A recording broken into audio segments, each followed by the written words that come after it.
Caribbean Court of Justice Appeal Number CV9 of 2007 on appeal from the Court of Appeal of Barbados between Yolande Reid and Jerome Reid.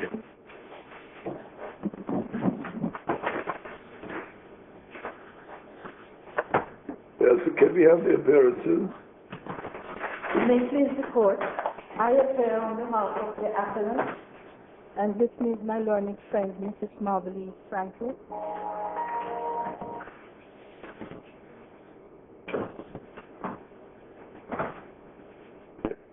May it please the court, I appear on behalf of the respondent. Thank you.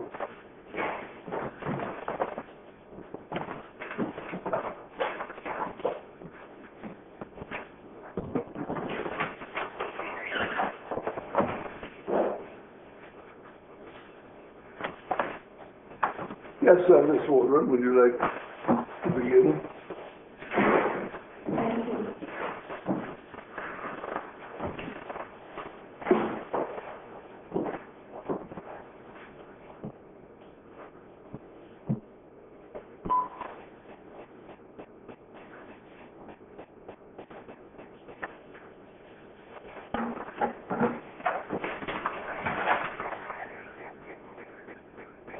May it please the court. In my submissions today, I seek the permission of the court to refer to the parties as the wife and the husband. The wife has submitted her written submission, and we stand by the submission made therein.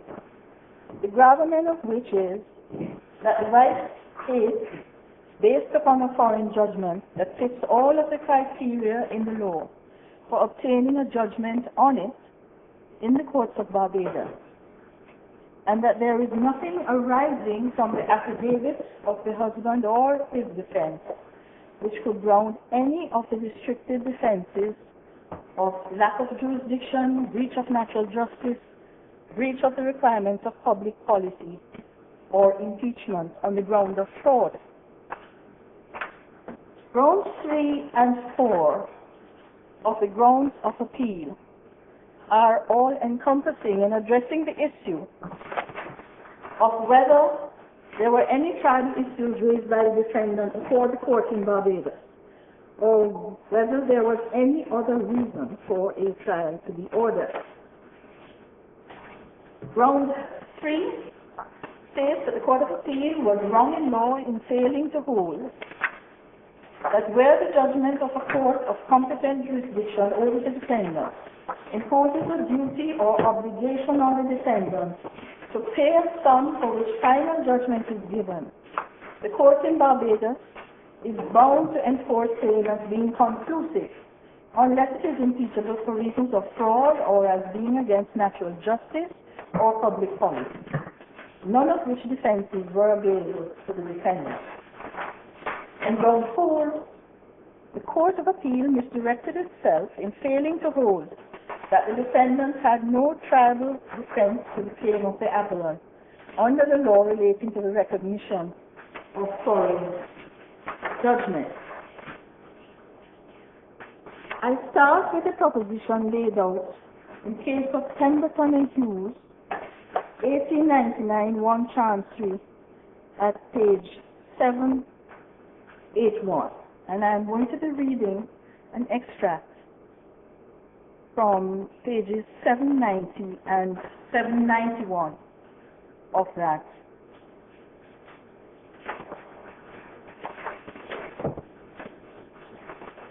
Judgment.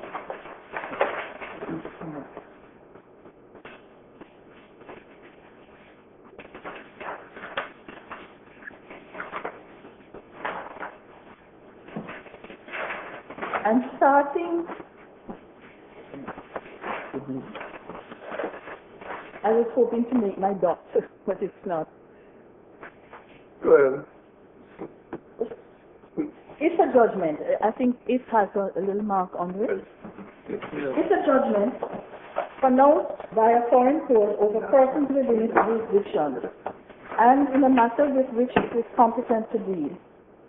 English courts never investigate the propriety of the proceedings in the foreign court, unless they offend against English views of substantial justice. Where no substantial justice, yes. I'm at this point now. Wait, take it slow. What's happening? Where no substantial justice, according to English notions, is offended, all that English courts look to is the finality of the judgment and the jurisdiction of the court in this sense and to this extent, namely, its competence to entertain the sort of case which it did deal with, and its competence to require the defendant to appear before it. If the court had jurisdiction in this sense and to this extent, the courts of this country never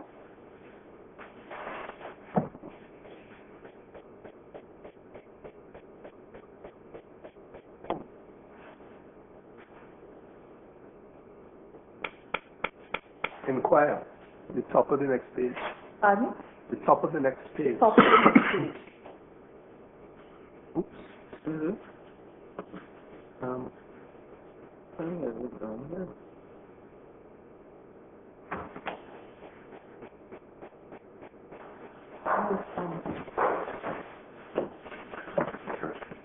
Shall inquire whether the jurisdiction has been, you don't have that?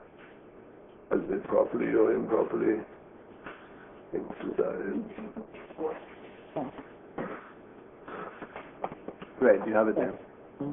The courts never inquire, whether the jurisdiction has been properly or improperly exercised, provided always that no substantial injustice, according to English notions, has been committed. I would also cite another extract from the said case of Pemberton and Hughes at page 792, where his lordship said, it may be safely said that, in the opinion of writers on international law, and for international purposes, the jurisdiction or the competency of a court does not depend upon the exact observance of its own rules of procedure. The defendant's contention is based upon the assumption that an irregularity in procedure of a foreign court of competent jurisdiction in the sense above explained is a matter which the courts of this country are bound to recognize if such irregularity involves nullity of sentence. No authority can be found for any such proposition. And although I am not aware of any English decision exactly to the contrary, there are many which are so inconsistent with it as to show that it cannot be accepted. A judgment of a foreign court having jurisdiction over the parties and subject matter, that is, having jurisdiction to summon the defendant before it and to decide such matters as it has decided, cannot be impeached in this country on its merits.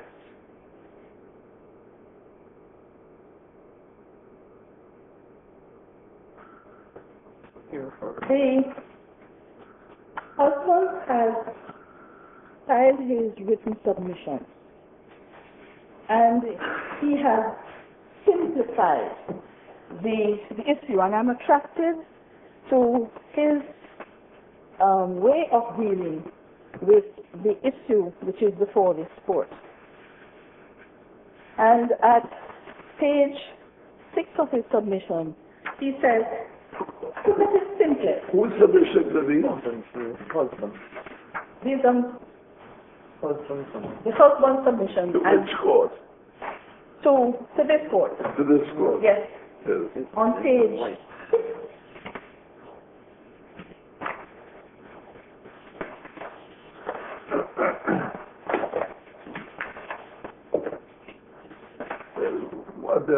What is the reference? What page or? It's page 6, paragraph 15. Your Honor.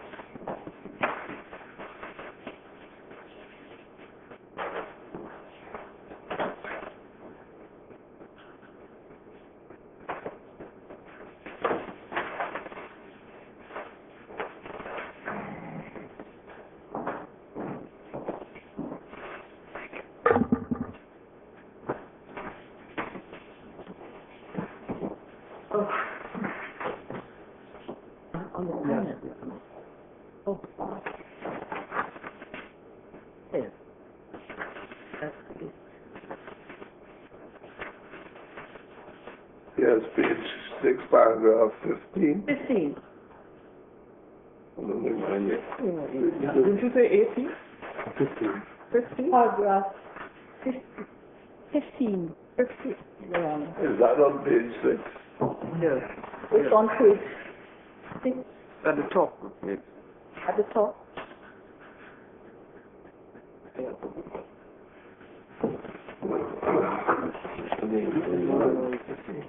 It's at the top. Wrong page. Yes. Okay, I'm with you. Yes, thank you. I'm attracted to the statement of the issue in this way. But at its simplest, the main issue for the CCJ to decide, and I'm reading, is was the High Court right or wrong to award summary judgment? And was the Court of Appeal right or wrong to reverse that award and remit the case to the High Court for a trial to take place? The order which empowers the court in Barbados to decide whether there should be a trial or not is Order 14, Rule 3, Rule 1.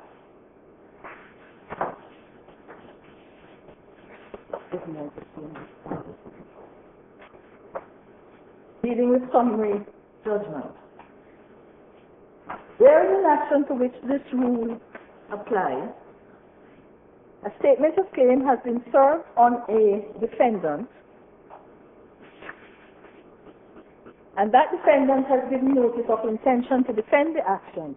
The plaintiff may, on the ground that that defendant has no defense to a claim included in the writ, or to a particular part of such a claim, or has no defense to such a claim or part, except as to the amount of any damages claimed, apply to the court for judgment against that defendant. And the other important part of this order, for all purposes, is to be found at Rule 3.1. It says, unless on the hearing of an application under Rule 1, either the court dismisses the application or the defendant satisfies the court with respect to the claim or the part of a claim to which the application relates, that there is an issue or question in dispute that ought to be tried, or that there ought for some other reason to be a trial of that claim or part, the court may give such judgment for the plaintiff against that defendant on that claim or part as may be just, having regard to the nature of the remedy or the relief claimed. So, that is the order under which the right sought to have summary judgment entered and succeeded in the court below. In the husband's submission, he has essentially complained that not enough attention was given to the part of Rule 3.1, which says, or if there is an issue or question in dispute that ought to be tried, or that there ought for some other reason to be a trial of that claim or part. So that is a complaint which was made by the husband in this matter. Ms. Waldron, I think we are pretty familiar with the principles governing the application of what was Order 14. I think that what might be more helpful to us is to focus on the specific complaints that have been made in this case against the procedure by the respondent. Yes. In particular, on the basis of the decision in Adams and Cape Industries, it appears to be a ground of common law for not enforcing a foreign judgment. That the judgment was not the result of a judicial assessment of well, in that case, it was of damages. But in our case, could you help us by indicating what exactly was the material on which the second judge, I think it was Judge Steger, Sweeney. was it Sweeney or Steger? I thought Sweeney was. Or what was? He was the judge throughout. Was the judge throughout? I saw. Well, I was misled by something then in the respondent's skeleton argument, but it doesn't matter. Sweeney. Anyway, what was the material on which that judge came to the decision which it is sought to enforce? That is to say, the evidentiary, there was a so-called evidentiary hearing on the, I think it was the 14th of November. Yes, Your Honor. Yes, well, what was the material on which she came to the decision that she did? I'm obliged to report.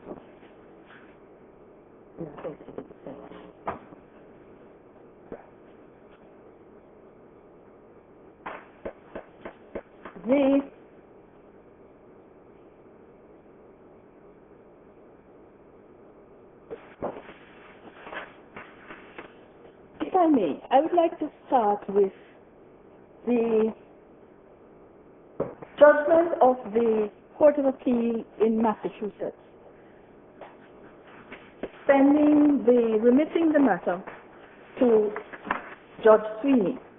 Judge Sweeney was the judge who acted throughout in the lower court. And the judgment of the Court of Appeal of Massachusetts, the last paragraph, which I highlighted. Where is this to be found? Where is it? It's to be found on page 22 of the record. President.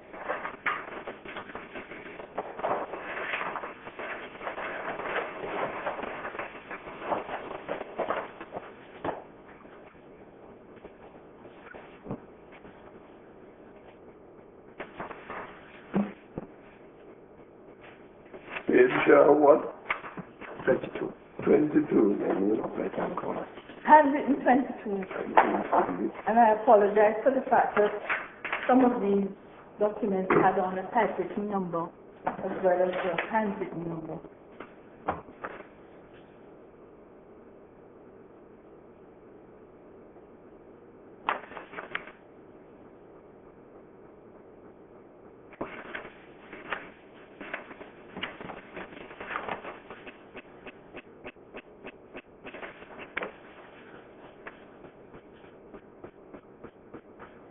Yes, go ahead. Read the relevant part that you will. Yes, it is the judgment as it pertains to property division and debt allocation is reversed, and the case is remanded to the probate court for further proceedings consistent with this memorandum and order. The judge, in his discretion, may hold such hearings and take such evidence as he deems necessary to effectuate this order. In all other respects, the judgment is affirmed. In fact, Can you tell us what is the debt allocation? What does that refer to? It refers to page 19 of that same judgment. Page 19.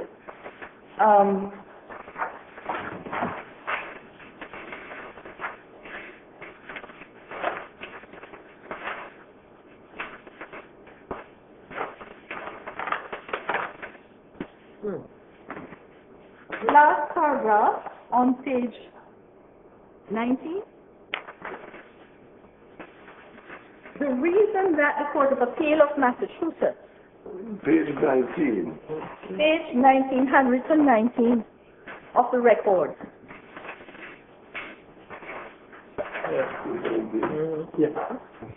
You have it, you have it.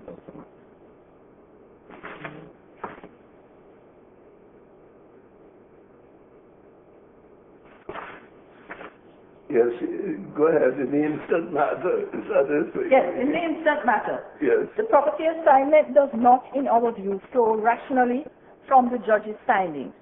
The primary flaw in the equitable division is that it fails adequately to take into account the wife's substantial debts and liabilities, and the financial position in which she will be left upon payment of those liabilities. Okay, stick up in there.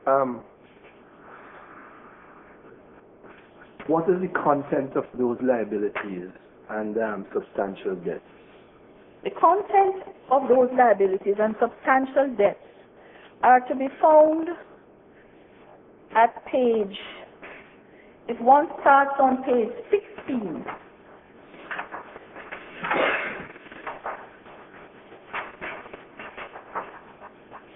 the last paragraph on page 16, Miller. Yes, Your Honor.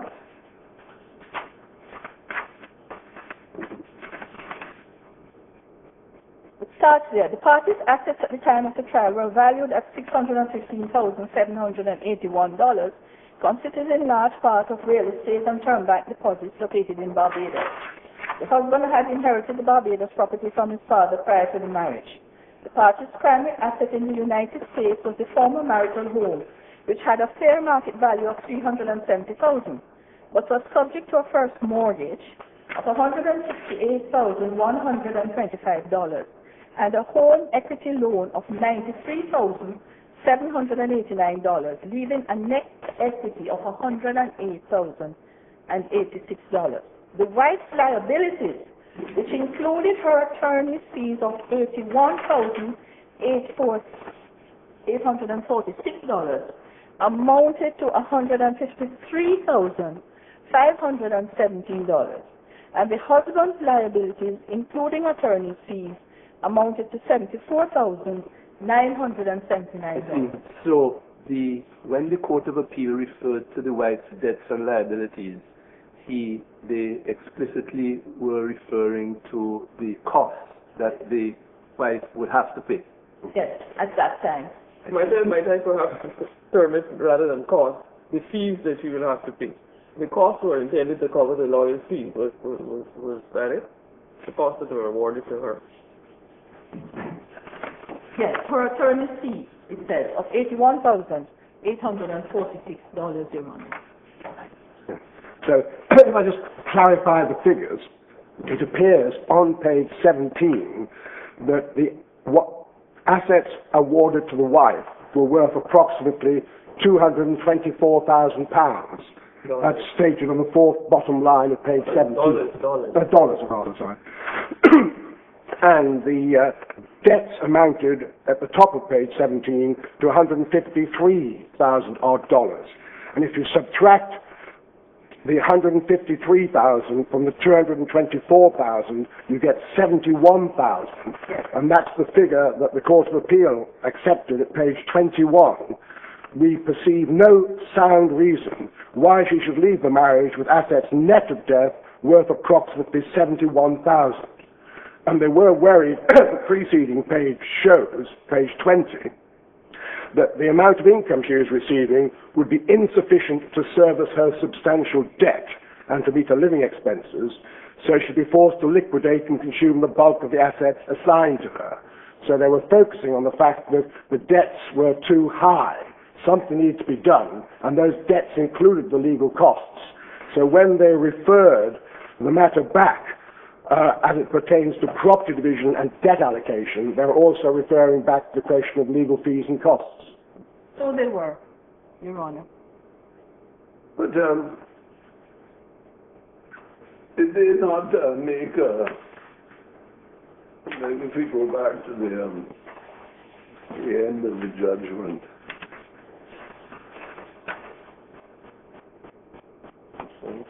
did they say something about cost there or not?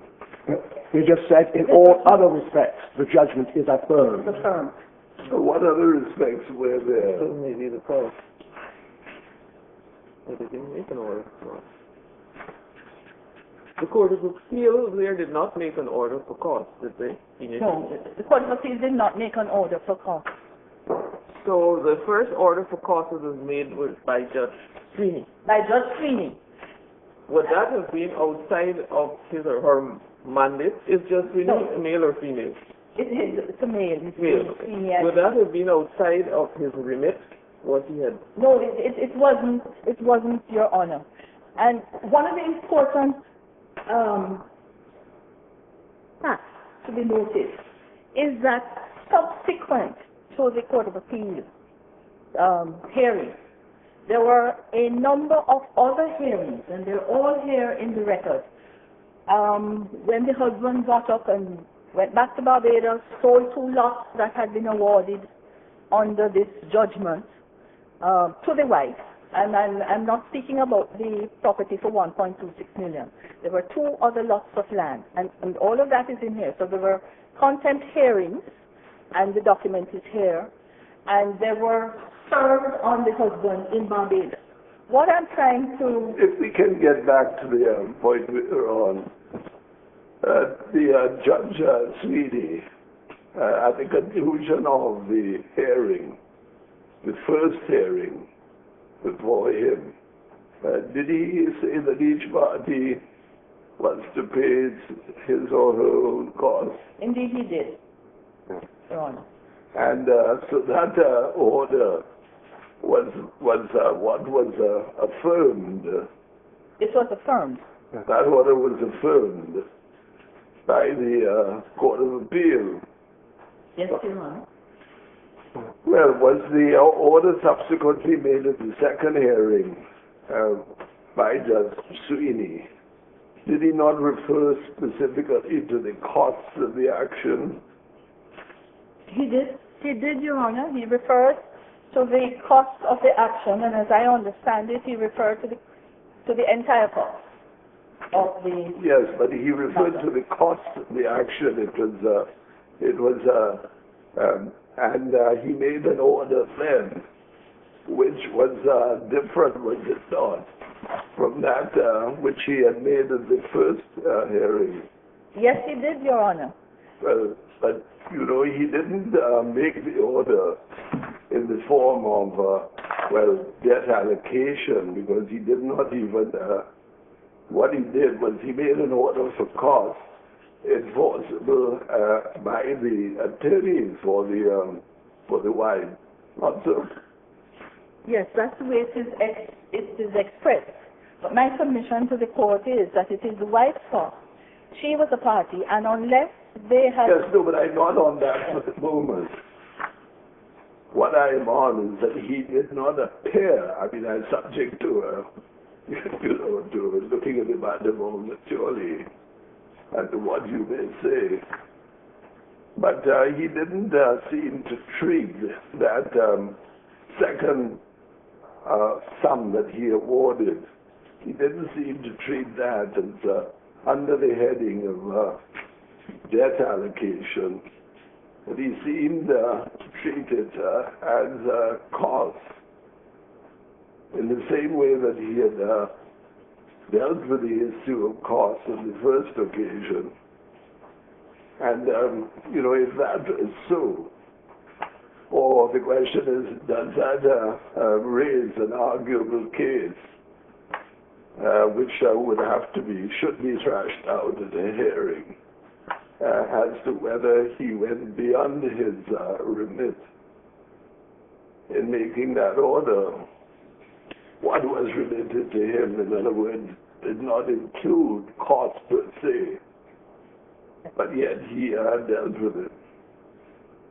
This is a point that I think has been taken in the respondent submissions to us. Yes, it has. Yes, it has, Mr. President. But if I may say,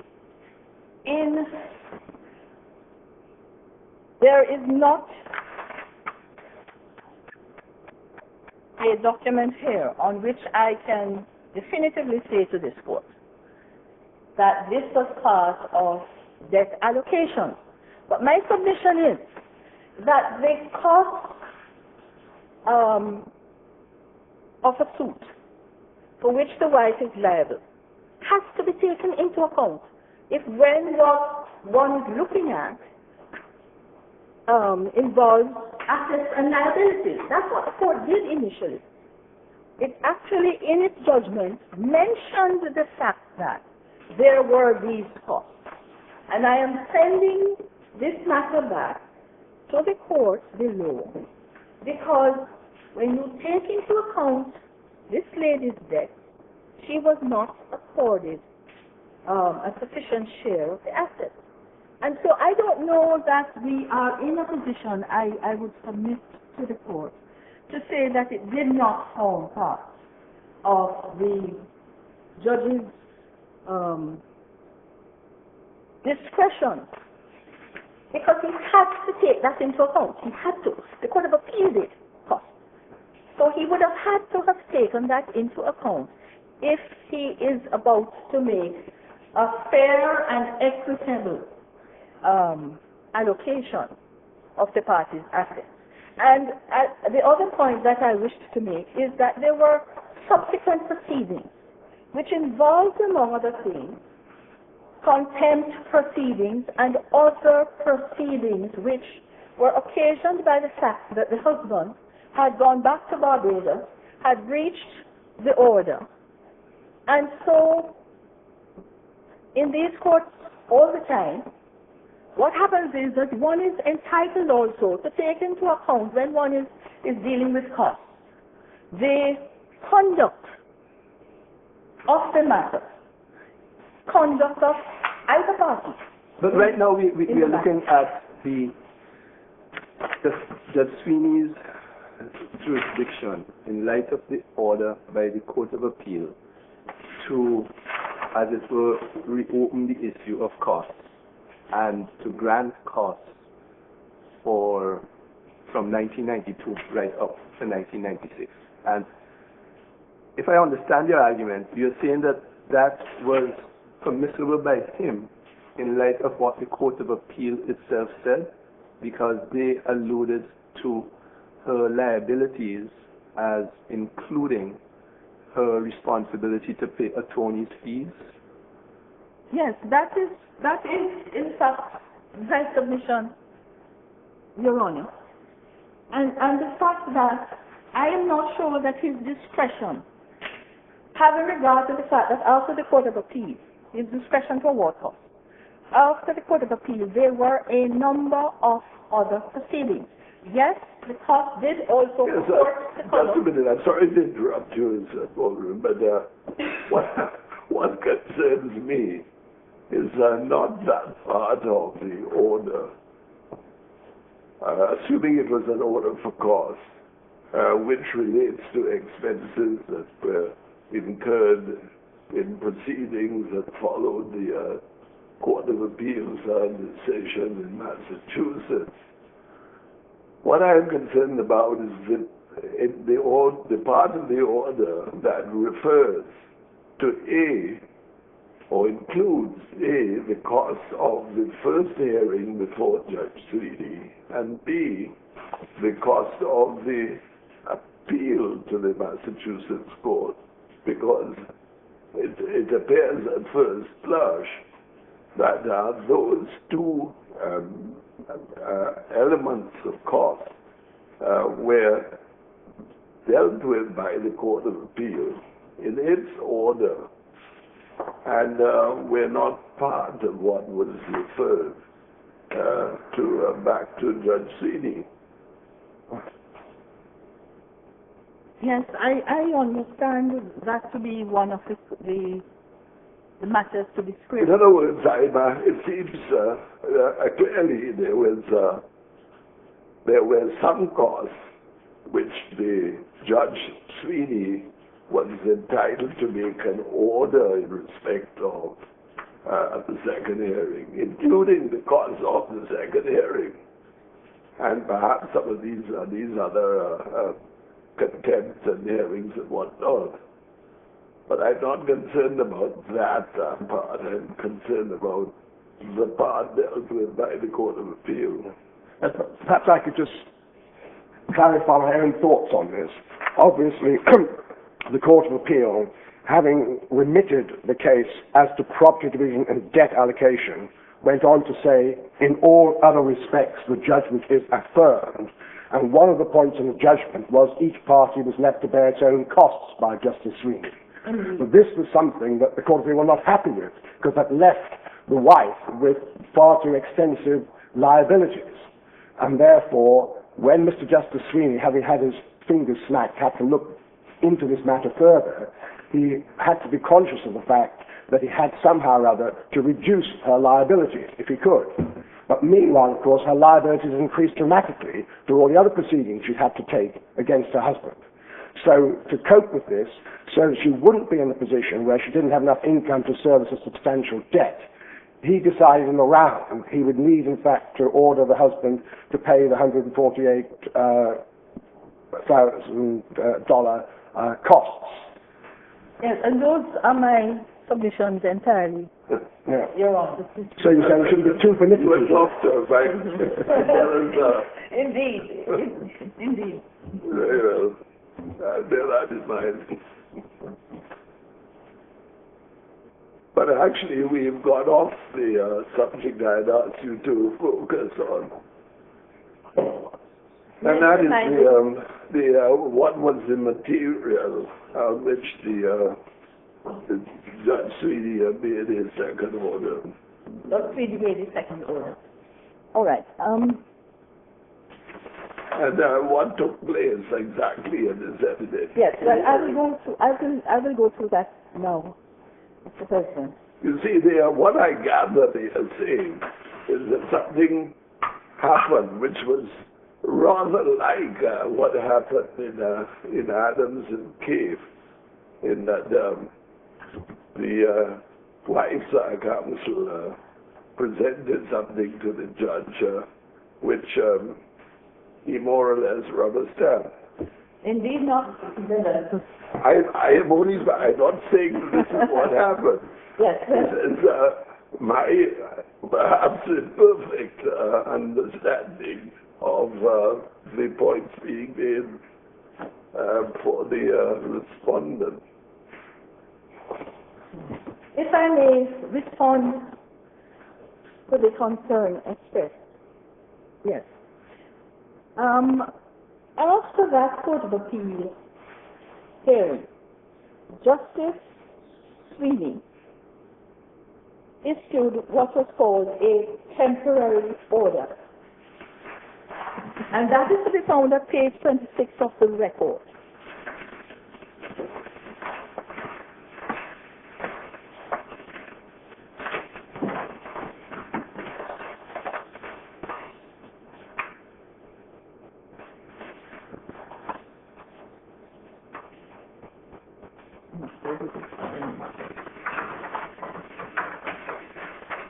And in that temporary order, he said, pending a hearing on the merits or until further order of the court, and he ordered virtually some of the same transfers that he had made initially.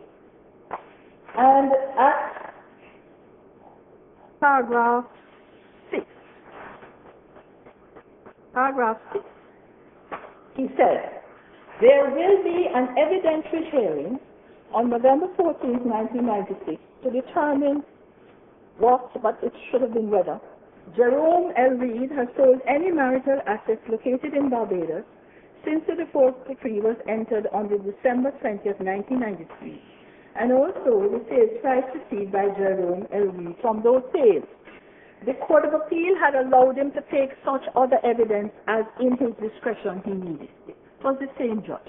He had had submissions before from both parties, because both parties had taken part in the first hearing, complete with counsel.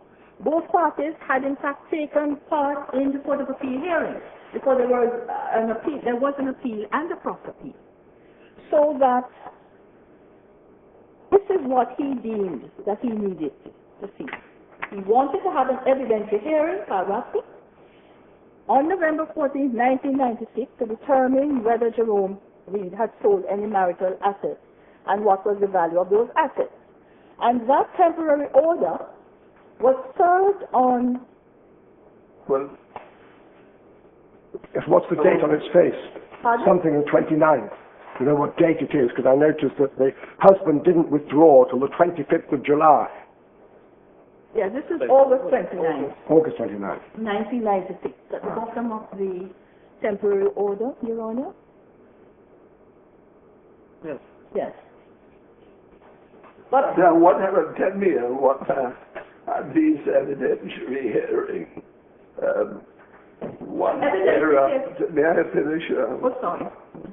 Was there any evidence of what properties have been sold in Barbados, so on? What is the purpose for which this hearing was being held, apparently, was to receive such evidence?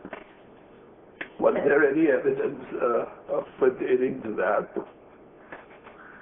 Yes, Mr. President. The wife had put before the court Not had put before, but I'm asking whether on that 14th of November 1996, did the wife then produce any evidence about properties being sold in Barbados? Well, there is evidence that, in fact, the correct sum of money and the date of the sale was before the court, because it shows up in the final order. So did they conduct the evidence? Yes, they did. At paragraph 2 of the final order. If I may, the final order is to be found at pages 31 and 32 of the record.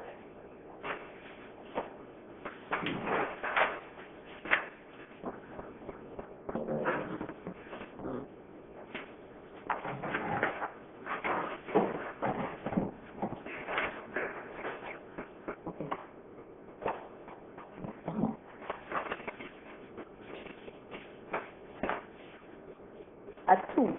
Paragraph. Correct, Your Honor. Yeah, two. Two at the bottom. The husband showed forces. The court finds. Two in the bottom. Two in the bottom. This Yes, is like let's go inside.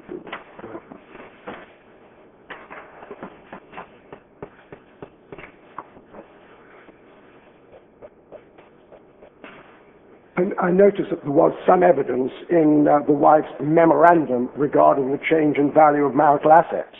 Indeed. At page 55 to 60 of the record, because that was submitted on the 22nd of August 96. So presumably that was looked at this evidentiary hearing. Yes, but I think that memorandum of the wife had, on hearsay evidence, said that it was sold for 1.5 million Barbados. But the correct figure ended up with the court finding on December 15, 1995, the husband sold the Mount Francis property for 1.26. Where did the judge get that information from? From the evidence that was produced. Well, you're not answering me from the... what evidence produced by whom? Well, there is a conveyance that says exactly this. I am not able from the document Yes, here you can't to make that strong. condescend upon those particulars. Yes, I understand. But essentially, that is the evidence that the court found. Well, you see, with regard to this updating of value, one of the husband's complaints is that the wife updated the values of the properties in Barbados, is that right? Yes, But yes, did not yes, Your Honor. did not update the value of the values of the properties in the United States. And that she sold, in fact, that she had sold or did sell one of those properties for some $650,000, although it had been originally valued at the initially for, again, I'm talking from memory, around $350,000.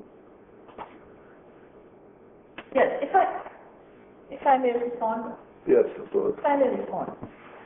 The wife's memorandum is addressing what the court said it wished to have in the evidentiary hearing. That is the previous document that was exhibited here, where the judge said that on this day, this is the evidence which I wish to have.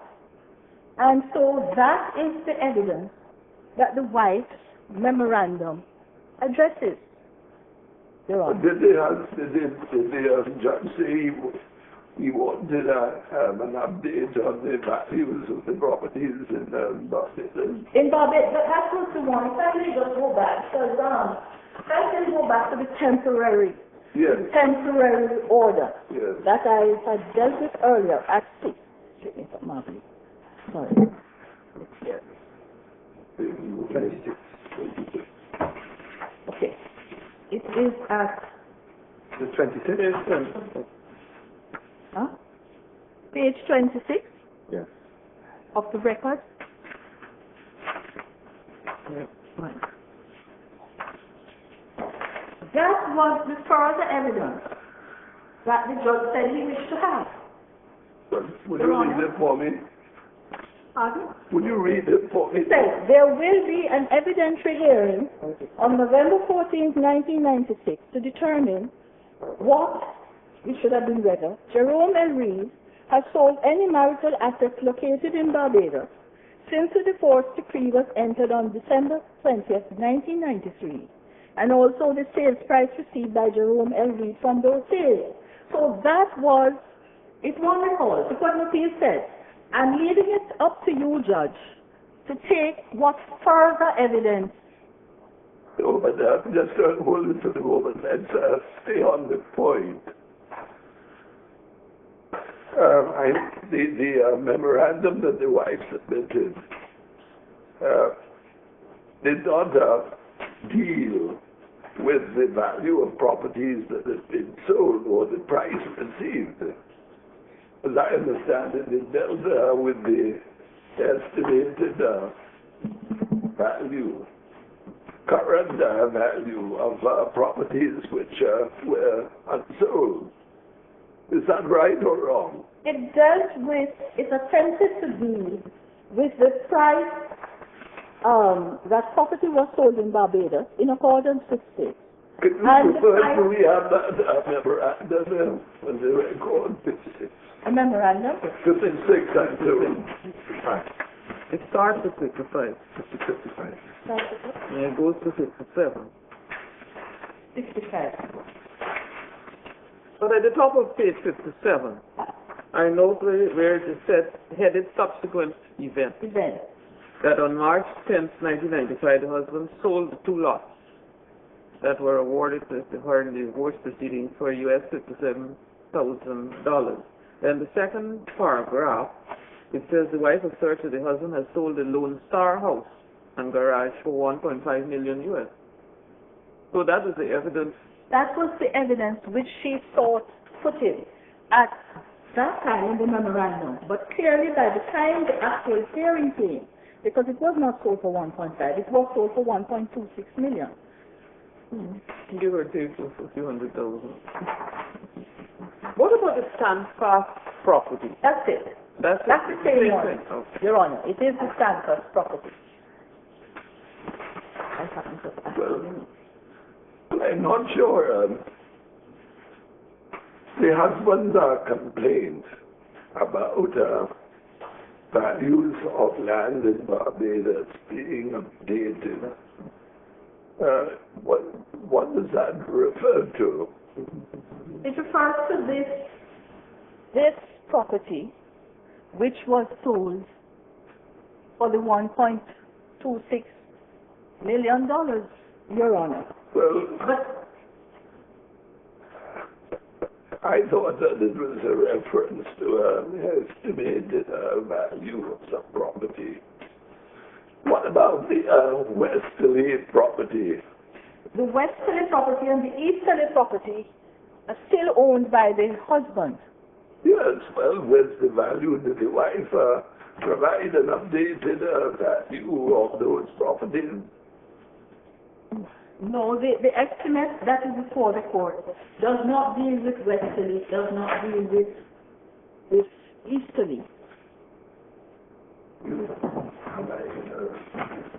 So basically you're saying all that Justice Sweeney wanted was the position with regard to Barbados properties. He didn't ask about the Massachusetts property. He didn't. And I suppose as an experienced family law judge living there, he knows that properties generally appreciate slightly, I suppose as a matter of judicial notice. Indeed, Your Honor. But essentially, even if there was a point to be taken on this, such a point should have been taken not in the courts in Barbados, but should have been taken in Massachusetts. And I need to say this. And essentially, Adams and Case really does not apply. The law does, but not the fact. What the husband has been trying to do here is essentially to say that there was this proceeding that I didn't know anything about that was taking place, so to speak, behind my back. Because that's one of the things that happened in Adams and Case, that there was this very unusual proceeding in Adams and Case, where the plaintiff's attorney, they actually did the judgment, and the judge rubber stamped it. In this case, the evidence is very clear that no such thing occurred. Absolutely no such thing occurred. In the first place, this temporary order that said that there would be this evidentiary hearing held on this date in November 14th was served on the husband because the affidavit of service is in the record. So he had full knowledge that on the 14th of November, this was the evidence. Well, that is not in dispute, Ms. Warden. What the husband says, what it is worth, is that I didn't have any U.S. funds to pay a lawyer. And I didn't have any because I couldn't get exchange control. I would not have got exchange control approval. I have a few questions. That knows a little bit more about these matters realized that it was untrue. But quite frankly, my submission on that is that it is almost irrelevant whether the husband had sufficient money to appear or not. The evidence is that he did. He had all of that money from the sale of that Mount Sanford property.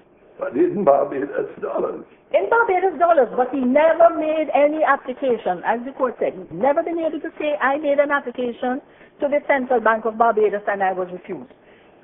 But that is really a sideshow I would submit to this court.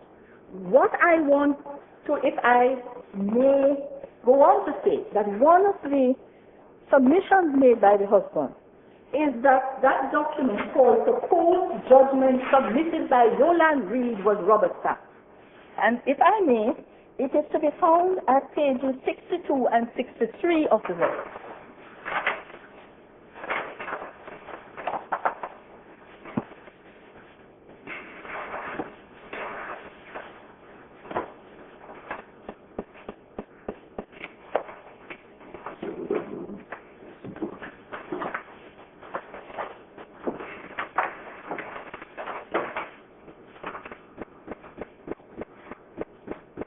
That is the document, proposed judgment submitted by Yolande. Indeed, Your Honor. What does that mean, proposed? This is what she It's wants. like our draft orders. Okay. I have made an application to the court. This is what I am asking the court to grant me. But when one looks at it, one sees I've never had anyone hand me up a proposed judgment from the bar table, but it may not. I don't know. I hope you haven't got one for me. I haven't got one for you, for the court. Sir. But may I just say that it is different people style things differently. But can we, if we look at the document, I beg the court to look at this document with me, because there can be no doubt that Judge Sweeney, unlike the judge in Adams and Kay, exercises discretion. When one looks, do you have it up? Right. When one looks at paragraph 3, 3 of this document, it says, in light of Yolande's affidavit regarding Jerome's sale of the Lone Star House and Garage, I conclude that Jerome sold the property for US $1.5 million. In connection with the sale of a marital asset, I order that Jerome shall make a non-taxable payment of US $750,000 to Yolande Court. In other words, she was asking for a half share of that property. And she went on. She wanted interest. This lump sum payment shall bear interest from the date judgment enters at the annual rate of 12% per annum until paid in full. No, said the judge, because it is not to be found in the final order. And it goes on. She wanted at 4 a number of things which do not appear in the order made by the judge. At 6, she wanted Jerome to make a lump sum non-taxable payment of $95,000 US forthwith, bearing interest at 12% per annum. And that doesn't appear in the final order. He awarded her 1/3 of the property. He awarded her 1/3 of the property. So this is a signal difference between this case and the Adams case. In the Adams case, the Judge Robert stamped it. There really is, I am submitting no basis for saying that this Judge Sweeney, Robert stamped this proposed judgment from, because really what it is, as I said, is that from time to time one walks with a draft order. It isn't that, but it doesn't matter what we call it here. What matters is, I am submitting that this judge did not draft what was that. What he awarded was what, 1/3 of the 1/3. of 1.2 million US. 1.26 million US. That's what he awarded. No, there's no interest on it. There is none of those other things for which he asked. And I'm intrigued by the order that it be tax-free. I don't know that the IRS would respect that. Well, and essentially, these are some of the matters on which the husband relied. He at his stage, if we look to see what his complaint relates to, I would succinctly put them at paragraph 49 of his written submission. He has put what he is complaining about there. Your Honor. And he's complaining about them under the heading here at paragraph 49, where he's earlier been talking about denial of natural justice and substantial justice. You find it? Page? Paragraph 49. 49. Paragraph 49 on page 22. What's the submission? This here. 49. 49. Yes. 46, 47, yes, sir. Thank you.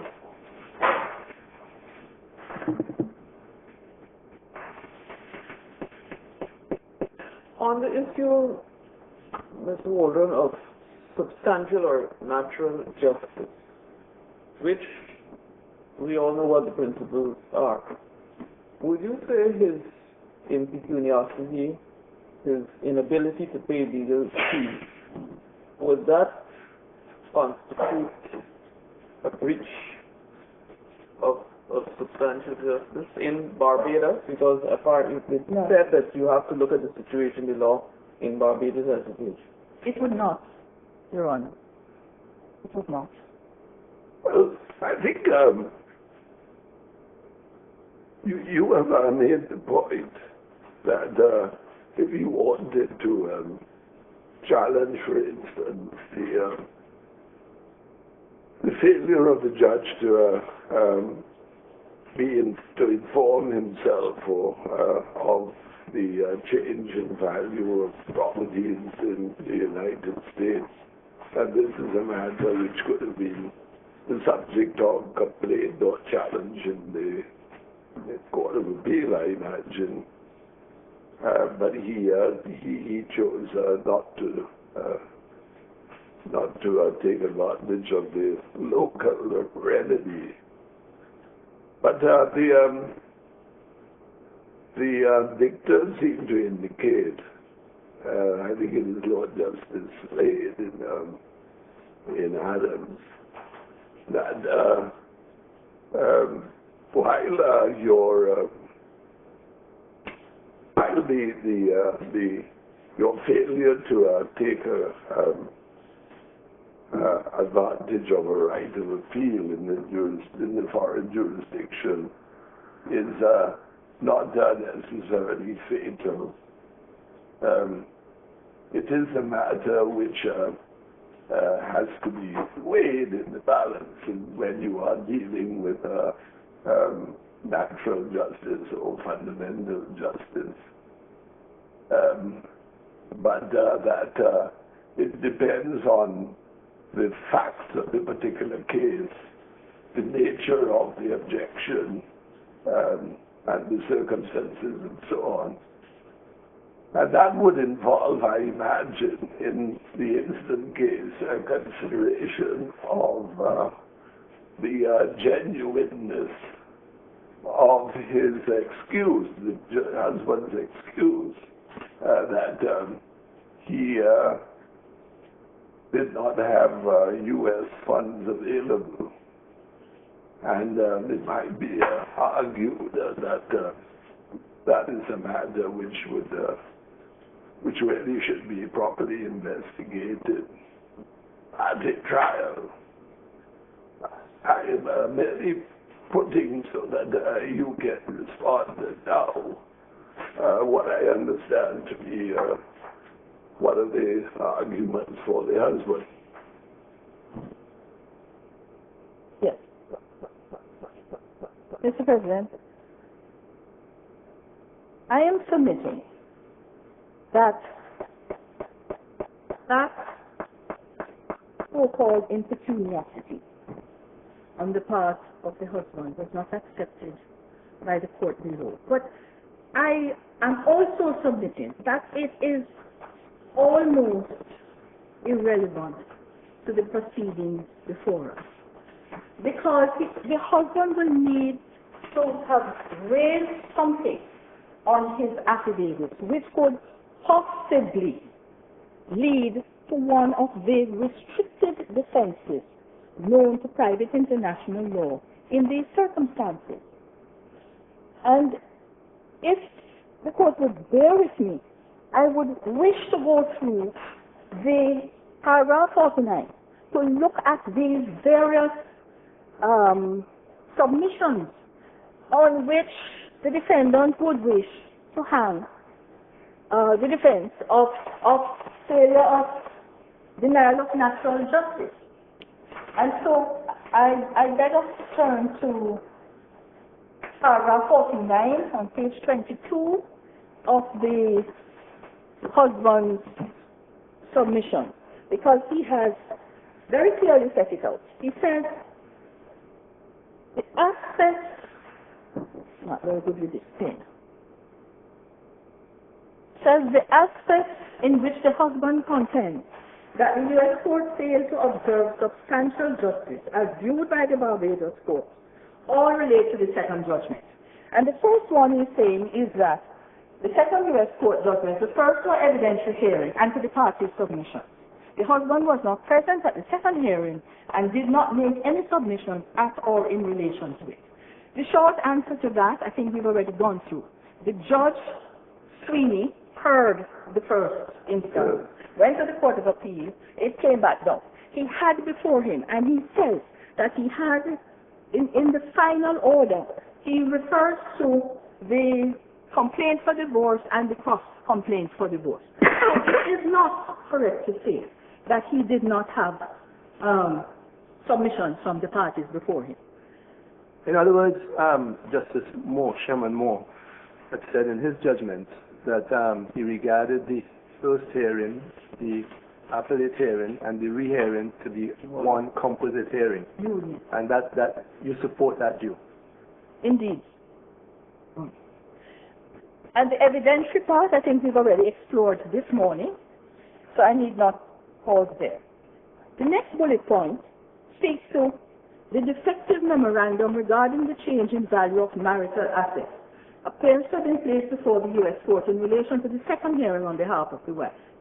Whilst this memorandum asserted that the U.S. court needed to pay regard to the then current values of the husband's Barbados properties, which the wife asserted must have increased since the first hearing some 3 years earlier, the wife failed to disclose to the court and the husband that the U.S. properties, all of which the U.S. court subsequently awarded to the wife, had in fact substantially increased in value over the course of the U.S. proceeding. And that the U.S. court failed to seek from the wife an updated valuation of the U.S. properties, apparently taking the view that as the husband was not participating in the U.S. proceedings at that stage, it should ignore his interest, even if that meant that injustice was done, and should make its determination on the basis of a valuation that was some 3 years out of date. As I pointed out and submitted earlier, the judge was to take such other evidences he asked for. The memorandum of the wife complied with that. But I go on further to say this, that as a matter of law, I am submitting that the learning in Pemberton and Hughes and in Adams and Cape is that you can't, one is not to go behind the procedure that was used in that court unless it offends against substantial justice. And they're not talking about matters like whether or not the court followed its own procedural rules to the letter. And Adams and Cape makes that very clear. Well, I don't think we need be overly concerned with that. Yes. But let me try and encapsulate what I understand to be this aspect of the husband's complaint. First of all, it really hinges on one accepting, and I'm not saying that we will or should, that his failure to appear was really due to an insuperable barrier, that he really couldn't get the money out of Barbados. And that in those circumstances you had a decision made by a judge on the basis of evidence from one side alone. And that evidence, while it addressed the issue of the change in value of properties between the time when they were originally estimated and the time of the second hearing, in relation to the Barbados properties, which were the ones that remained with the husband at that time, there was no equivalent information provided with regard to the properties that had been given to the wife, and that in fact it turns out that there was, a very significant increase, approaching a doubling of the value in the case of one of the properties, and that in those circumstances there is a failure of fundamental justice. In this case, there was no failure to fundamental justice. Because, at that point, I had asked the court to note the husband was made aware in that temporary order, paragraph 6, that was the evidence which was to be taken on November 14th in 1996. But essentially, there's another more basic objection to that argument I'm submitting, succeeding. And it is that one is talking about the matter on its merits. One is attempting to go into the merits. Should he have got more? Should she have got more? And under the law, as in Adams, it is not open to a court in this jurisdiction to go behind the judgment on its merits. I don't think it's quite flat, because the husband doesn't need to go so far as to say that if the evidence had been made available to the court of the increase in the value of the United States properties, the outcome would have been different. But what he is saying is that it would obviously be a highly relevant matter, and that because of the combination of his not being able to brief counsel and the wife's failure to address that issue of the value of her own properties, and the failure of the judge to require evidence of that nature. And in those circumstances, what happened was not consistent with natural justice. If I may respond by reading to the court Adams and Cape, the white bundle, Adams and Cape Industries, page 559, but it's 182 of the bundle.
Yes, ma'am. Yes, I'm starting just below principles not in issue on this appeal at E.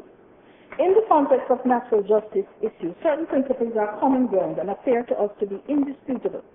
The first is that upon proof of private international law jurisdiction in the Tyler Court case, would have summoned an obligation to obey that judgment unless they should be able to impeach it on the ground of fraud, breach of natural justice, or breach of the requirements of public policy. For the proof of these grounds of defense, all are to be judged in the courts of this country according to law enforced in England and Wales and to the principles of that law. Further, whether an alleged breach of natural justice based on procedural irregularity is such as to render the foreign judgment unenforceable, the courts of this country must have regard to fundamental principles of justice, and not to the letter of the rules which either in our system or in the relevant foreign system are designed to give effect to those principles. And I would wish to stress that. And then it goes on. The basis of the obligation which our law would enforce against states upon proof of jurisdiction in the trial court is that the false states were present within the territorial jurisdiction of that court at the date of service of the proceedings. The command contained in the document or process served upon them is regarded by our law as validly and effectively made. It would regard states as obliged to make such answers they could put forward against the claims of the plaintiffs and to make it in the trial court. If they chose not to make any answer, they would not be permitted to dispute in our courts the judgment of the trial court upon the merits, subject to the offences, of course, of fraud, breach of natural justice, public policy. States would be liable upon the judgment. And then there's a passage where they talk about a corporate defendant, but the truth is that it relates to any defendant. It goes on to say right there, it is clear that a corporate defendant and those called upon to advise it may thus be placed in great difficulty by the working of our rules of private international law. And they go on to talk about whether or not a company may have had difficulty deciding whether to appear. But it's one sentence down. What letter is this? We are at B. I'm at B now, on page 560. E. B. B, on okay. page 560. Yes. Okay. Go ahead.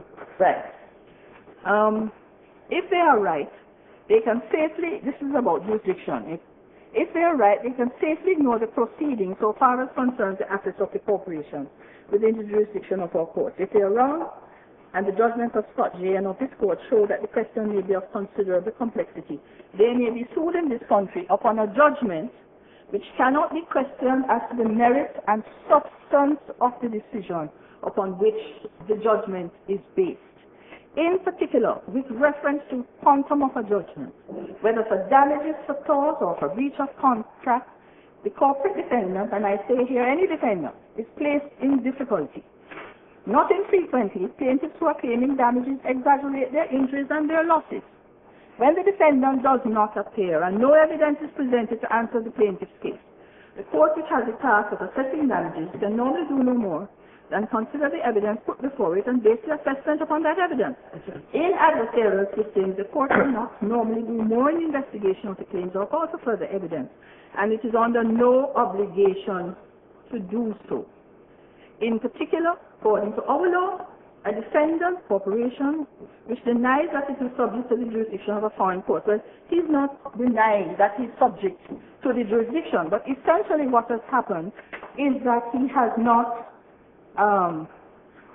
shown up, and he has not taken part in the... Yes, we would distinguish the Cape Industries case. Yes.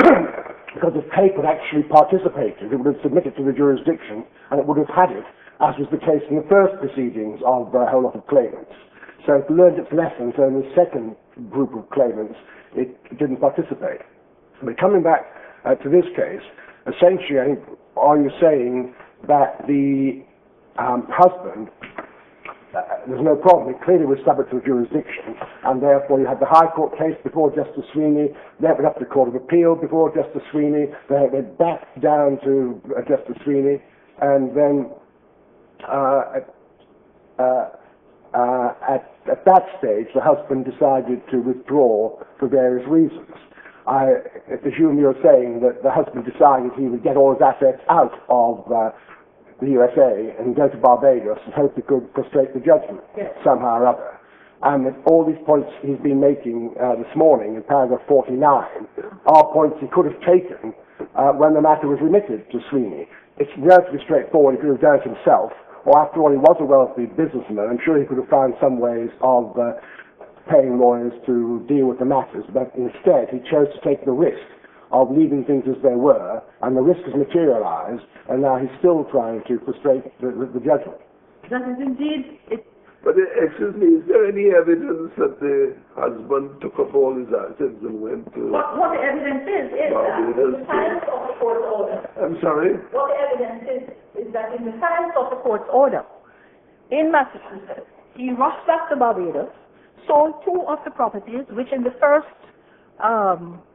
go-round, the first judgment at the court below, had been awarded to the wife, not the 1.26 million. Yes, but these were properties. There wasn't any question of transferring from one jurisdiction. No, there wasn't. Well, one doesn't know if he took his money from one jurisdiction to the other. But I didn't think you were the last yes. But essentially, it is a case that this gentleman had been playing as fast and loose with the orders of the court. And I think it was because there is a contempt document here that he didn't want to go back there because of that. So you're saying the court didn't deny him the opportunity to be heard. He himself denied himself the opportunity to be heard. Absolutely, Your Honor. That's what I'm saying. I think that Waldron, you had also in your submission at page 18 referred to the case of Robinson Fenner. At page Yes. 18 of with the judgment, an extract from the judgment of the Justice Shannon.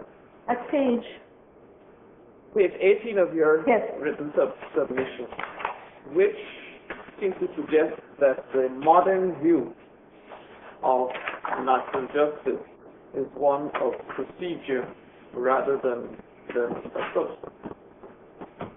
It was discussed there. You discussed it. yes, There's a more up-to-date passage in Cape Industries at page 561. If you look at paragraph E, the position seems to be summarized by the court. paragraph. The natural justice defense is being limited by authority, binding upon this court to lack of notice and denial of proper opportunity to be heard. The underlying basis or reason for this limitation is that our law requires only that the judgment debtor be afforded by the foreign court a fair trial or the opportunity for a fair trial if the defendant chooses to take it. If the defendant is shown to have been deprived of immediately of a fair trial, then the judgment is enforceable here. And as is held in the case in the unique facts in Cape. In Cape. Yeah, but in Cape, was it just was it a purely procedural point? I thought that in Cape it was a deliberate decision taken not to participate. Was it not in the second set of actions? So it was, if you like, a tactical move. What vitiated the judgment so far as the English courts were concerned? I don't think it was a denial of the right to be heard or anything of that nature. It was the substantive failure by the court to make a judicial assessment, an objective judicial assessment. Not so? Indeed.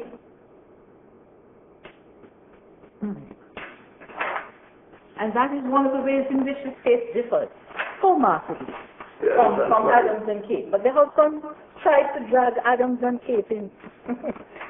Well, that's how I put it to you, as to whether there was a proper judicial assessment by Judge Sweeney in the second It doesn't. I'm sorry. Doesn't matter if Judge Sweeney was wrong in the end. Doesn't matter if he was, if on the merits it isn't right. What matters is that he applied his mind and used his discretion, arrived at a judgment, and that judgment cannot be questioned. I am submitted in these courts. He having given the other side every opportunity to know what would be happening on that date, and that was the court date. So my submission is that there is really, I haven't quite completed here the 49, but I am entirely in your lordship, in your work, in the court's hands. On page 23, he has complained about the proposed judgment, and I've already addressed that. And then at the bottom, the last bullet point, on page 23 of the husband's submission about natural justice, failure of natural justice. He says, whilst the U.S. court referred to the sum of $148,690.09 as contribution towards the rights costs on count proceeds in this action, in fact that amount represented the entirety of those costs. The right was awarded costs on an absolutely full indemnity basis without any judicial assessment of them. That amounts to a denial of the notion of substantial justice in the eyes of a Barbados court. And I would rejoin by saying that in our family law, the judges are to do exactly that. Avoid taxation if you can, and make a finding on the matter of. But it wasn't an arbitrary figure. It was what the lawyers had. It's what the lawyers had. They were owed, or what had been incurred. And again, he's questioning it on a question of quantum. This is all about quantum. There is a passage which I may not have time to read to the court, but which is absolutely stunning, which was before the court in Barbados. 4 pages of investigations which the husband said he wished to carry out at a trial. And if one were to read them, yes, they all refer to, they're on pages 181 of the record.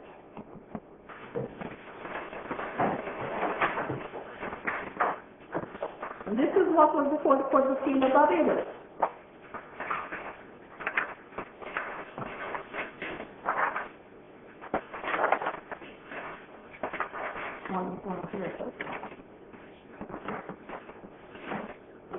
And that list shows beyond a doubt that the husband's idea of what he was allowed to do is, I am submitting, unsustainable.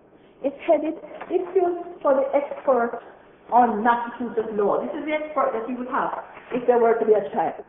But tell me something.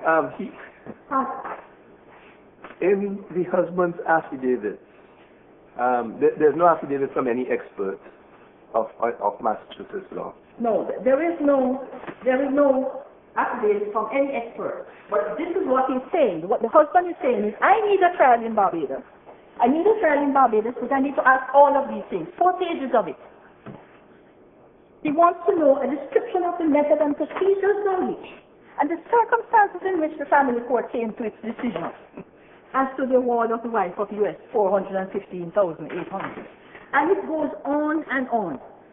Did such method and procedures depart from the usual procedural requirements of the Massachusetts court? Because this is what he wants to use the trial in Barbados to do.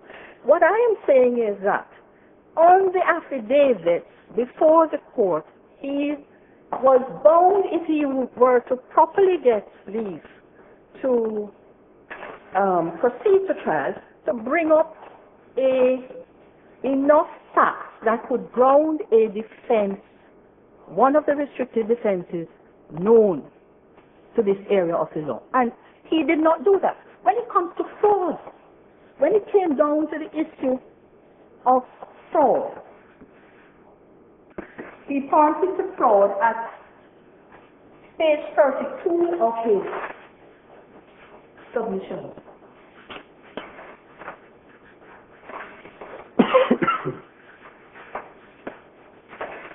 But there's nothing about fraud in the defense at this time. Nothing about fraud in defense, but what the husband is saying is that he's allowed to put it in the affidavit.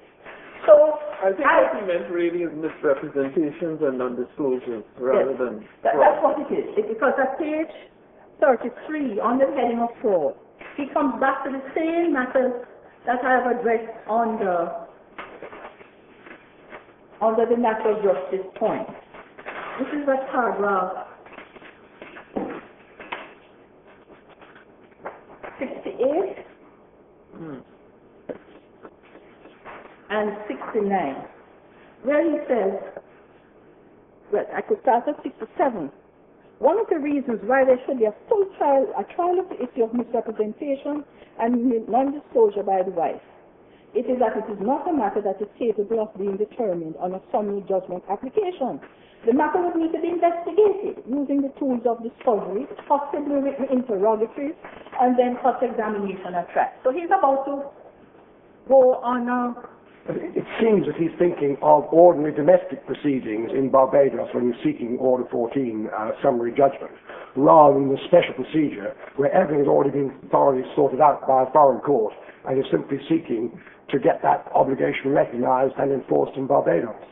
Indeed, Your Honor. And when he goes down to 68 and 69, he's coming back to the same issues about this memorandum about the change in value of marital assets and the wife placing the proposed judgment before the court. And then he goes on in 69 to say the issue of fraud must, regrettably, also extend to the role of the U.S. courts, especially in issuing a judgment that falsely stated that submissions from both parties had been received and considered, as well as in making a cost order that appears to have been at least reckless disregarding the U.S. appeals court decision. None of those matters outlined here could possibly, I am submitting, ground the defense of fraud. And so,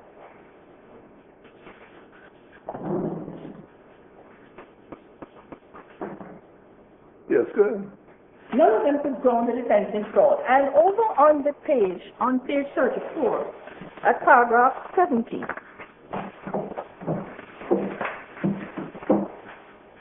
he says, finally, in this section, this is the fraud section, reference is made and he cites a note in which it is stated in relation to Order 14, foreign judgment, an allegation in the defendant's affidavit that the foreign judgment was obtained by fraud is sufficient to entitle the defendant to leave to defend unless it is obvious that the allegation of fraud is frivolous.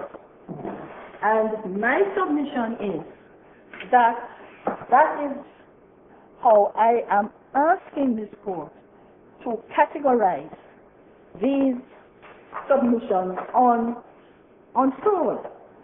And there is, the husband's bundle had contained a case, Banque de Paris, and in that case, it is at 23 of his, What's the name of the case? it's Banque de Paris against Mirai is the short way of citing it, but it's to be found at 23 of the husband's bundle of cases.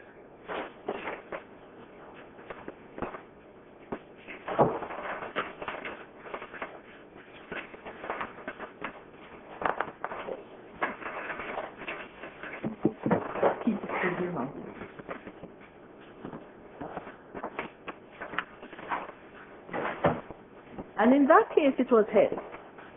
And I'm going...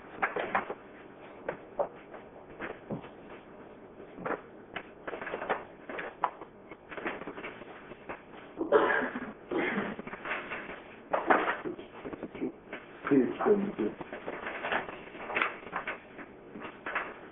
Oh, Banque de Paris. Yeah. I'm referring to footnotes to the what was held over on page 1,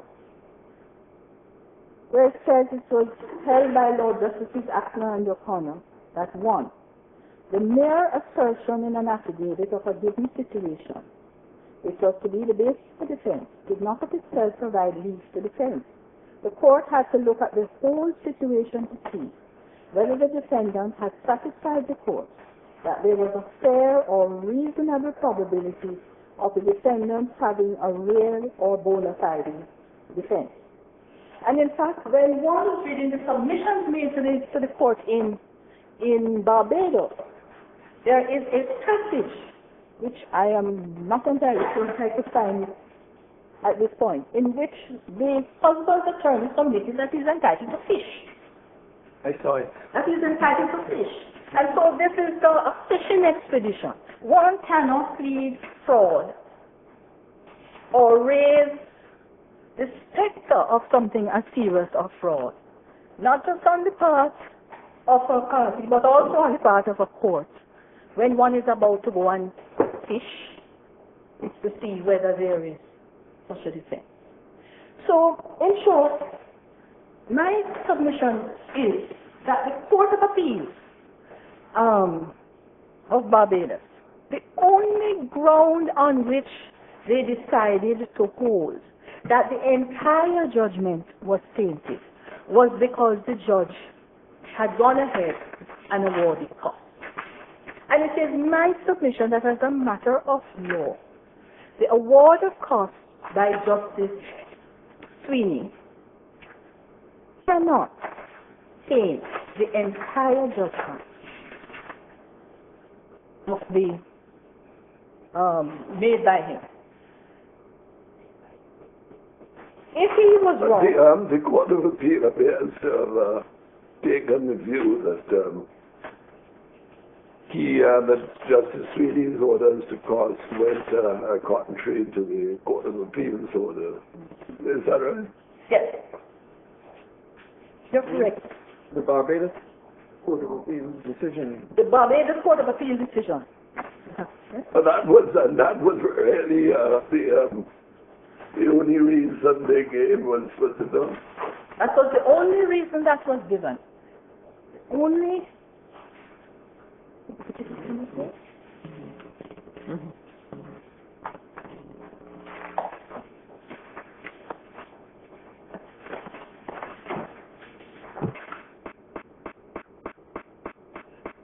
It's page 185, and I apologize for the marks that are on that document. They are not so done.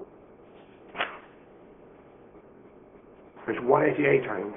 Yes, but it's actually the Starts at actual. 185. It was 188.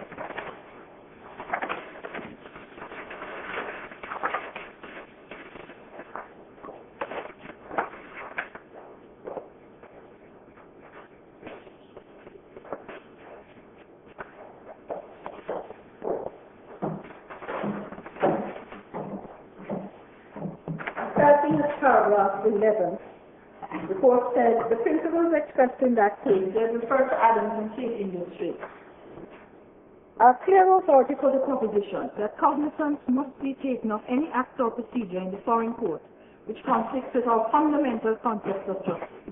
In the instant case, the appeals court in Massachusetts gave clear directions to the lower court, but the latter court saw fit to come to a decision that blatantly disregarded one of those directions.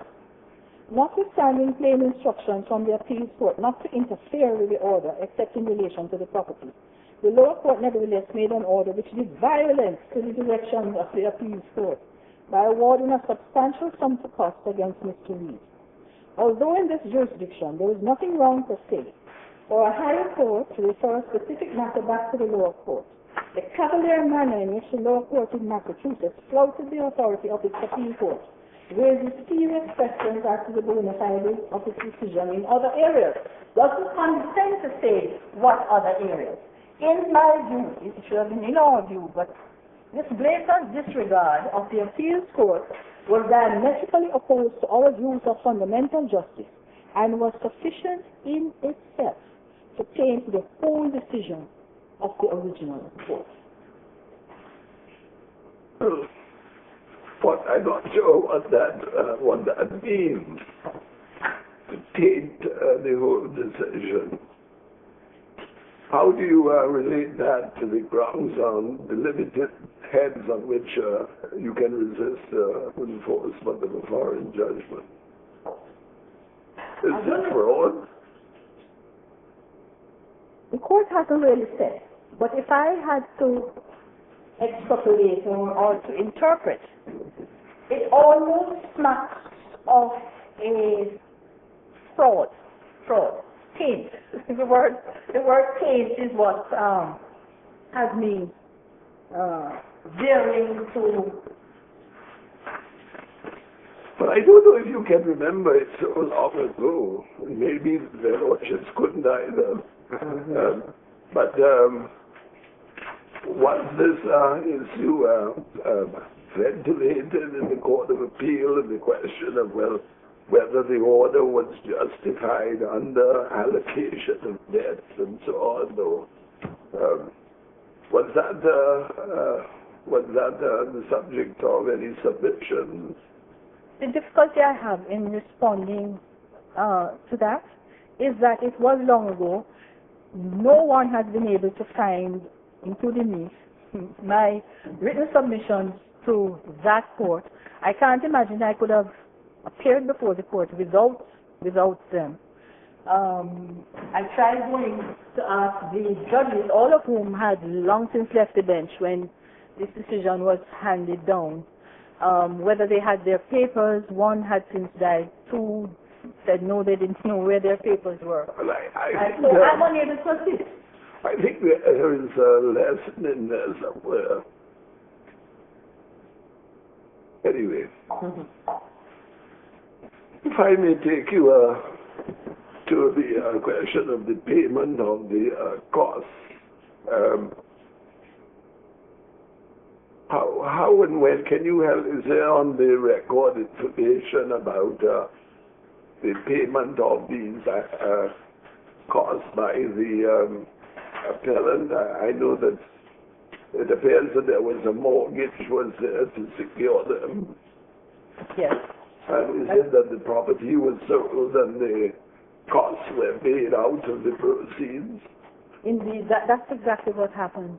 And is there material which shows that on the record? Yes, Your Honor, there is material which shows that. And it showed it to the judge at the time?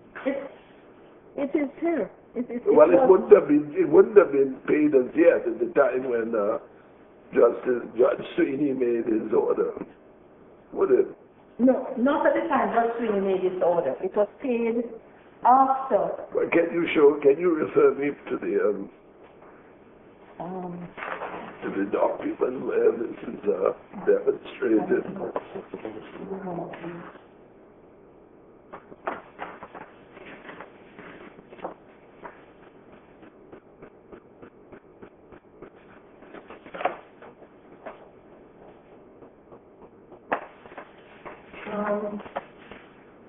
Of attachment. It is on page 80.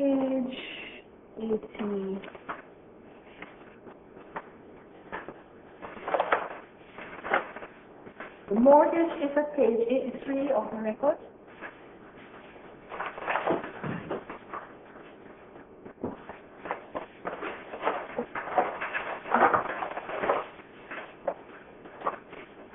This is where she made the mortgage.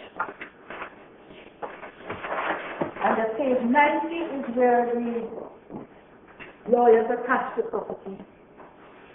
Your Honor.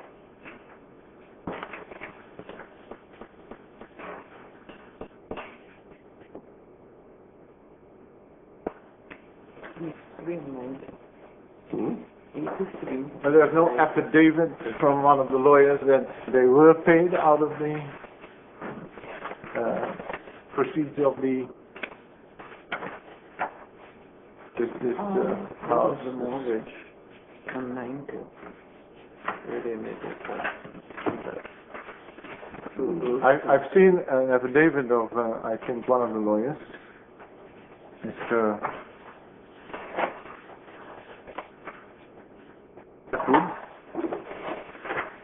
But it doesn't say that he was fully paid. And all that the appellant says is that I was obliged to pay. Oh, obliged, I suppose I might be obligated.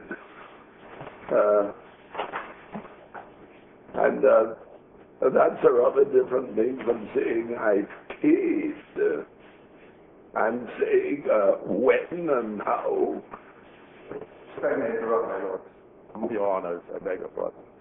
At page 104 of the record, paragraph 6, the last affidavit of the fellow, Yolande Reid, where she says, I deny paragraphs 13 and 14 of the said affidavit and further say that I was contractually responsible as a client to Atwood and Shirley, my attorneys at law, for legal costs of my case, and that the effect of the said order of the court was simply also to make the defendant directly liable to Atwood and Shirley, my attorneys at law.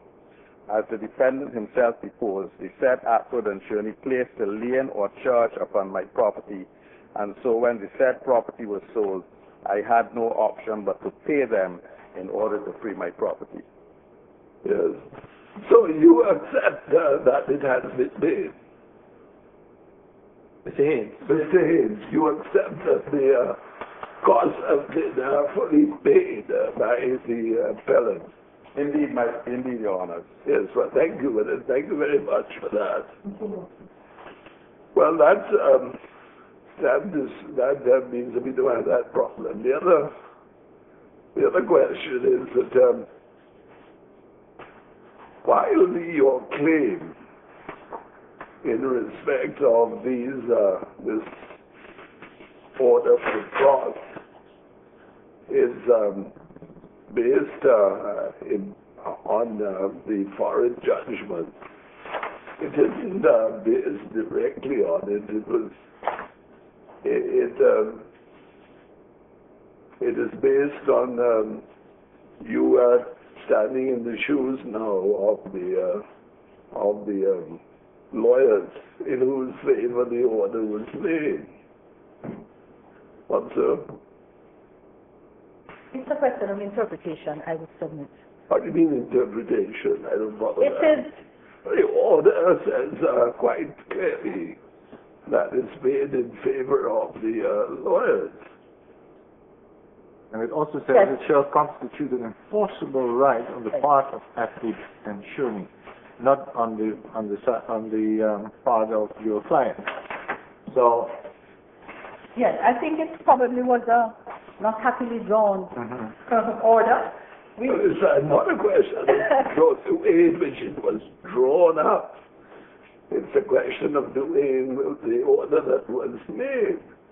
Now, by subrogation, I assume that is the basis of your claim, that you claim that by subrogation you are entitled now to stand in the shoes of the lawyers.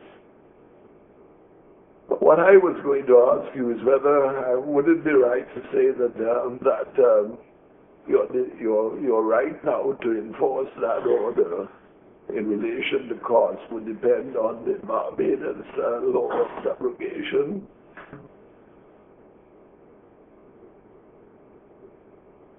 In other words, I think that as I recall, the general principle is that if someone is under an obligation to pay a third person a sum of money, and you are also under an obligation to pay that third person the same debt, like a guarantor, and you pay it, you're entitled now to stand in the shoes of the creditor and to claim the reimbursement from the other debtor. Not so? Yes, usually that's so. What is that not the principle of law on which you are relying? I was interpreting it somewhat differently. You weren't doing it until now, but you were. Well, I'm obviously in the court's hands, but in my submission is that it was the right cost. What seems to have happened is that the white is the party. Cost of payment to a party this third party, the Atwood and Cherney, could only have had any grounds to proceed themselves on the basis that they who were not a party were given the power to also proceed. Well, I don't know. Are you saying then that even if the wife had not paid the cost, she would have been entitled to enforce this order against the husband?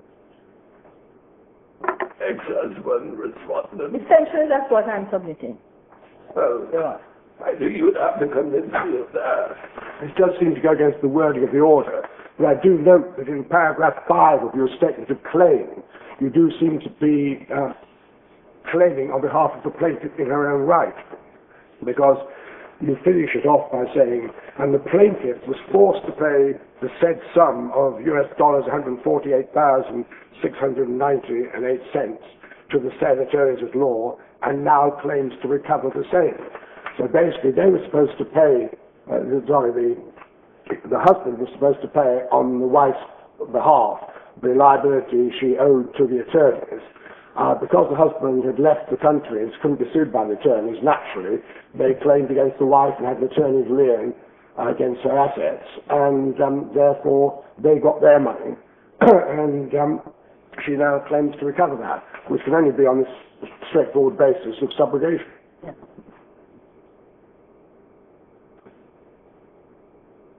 You could have thought maybe to get a power of attorney from the Atwood and Cherney to collect this part of the judgment on their behalf.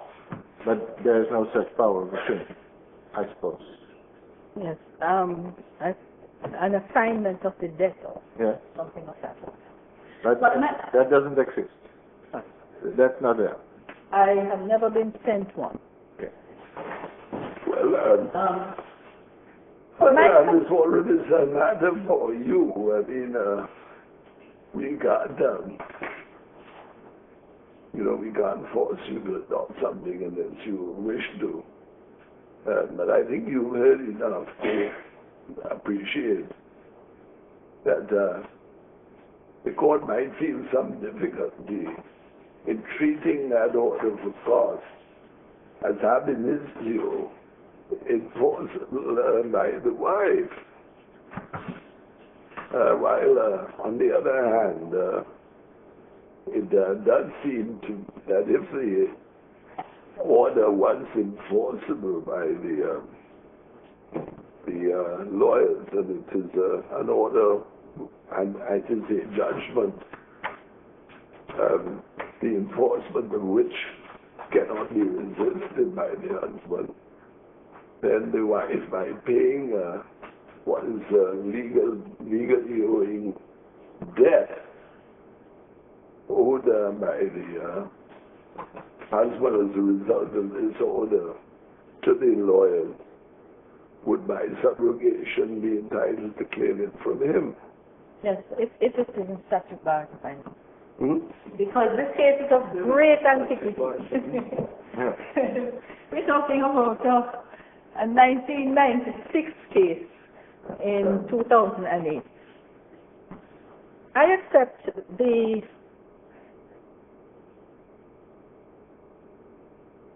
court's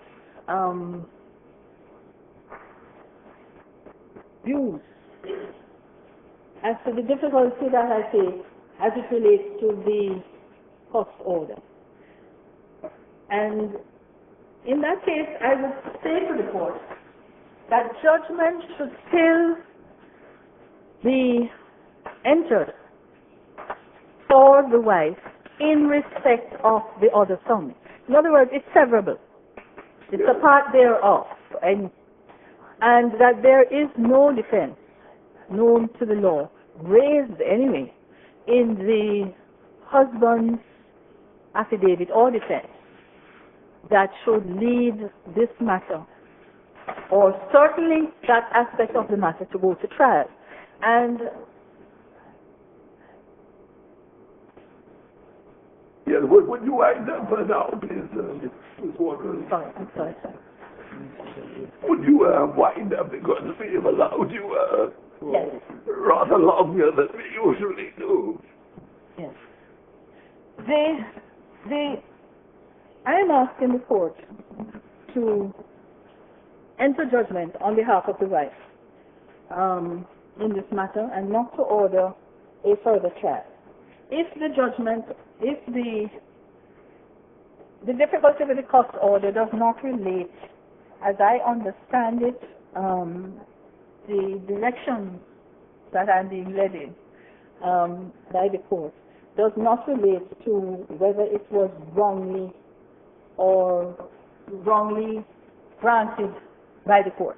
That is an issue, but that is an issue which I am submitting ground one will cover, which is an error in law or in fact cannot be corrected. Yes, just before you deal with that, I think one just has to clarify one point about the court order, which you say was an enforceable right on the part of Atwood and Cherney. Query whether the first paragraph actually gives a right to the wife. Basically, it's an order that the husband shall forthwith pay to the wife's attorneys, which presumably is on behalf of the wife. Yes. So the final sentence could be an extra piece of machinery to enable the attorneys themselves to have that right that the wife would otherwise have had. Yes, that's the Before we nature. leave the point. That's the nature of the submission, and thank you, Your Honor. That's the nature of the submission which was made in the written submission by the wife. That as a third party, that was an extra right given because the lawyers in any other way would not themselves have an enforceable right. Unless I can be of Well, further... you know, sometimes there are orders, I mean, in this local jurisdiction here, orders are sometimes made for costs to be payable to attorneys. Or sometimes it may be that the attorneys are ordered to pay costs. And they're not parties, but all those orders are nonetheless enforceable against them. Yes. Unless Anyway, I can thank be of you. further assistance, those are my submissions, and Yes. I stand by my grounds of appeal. Yes, well, thank you. Much obliged to the court. Well, Mr. Haynes, we are going to take a break now for until 1 o'clock, and we will hear you when we resume at 1. That's a short meeting. All right.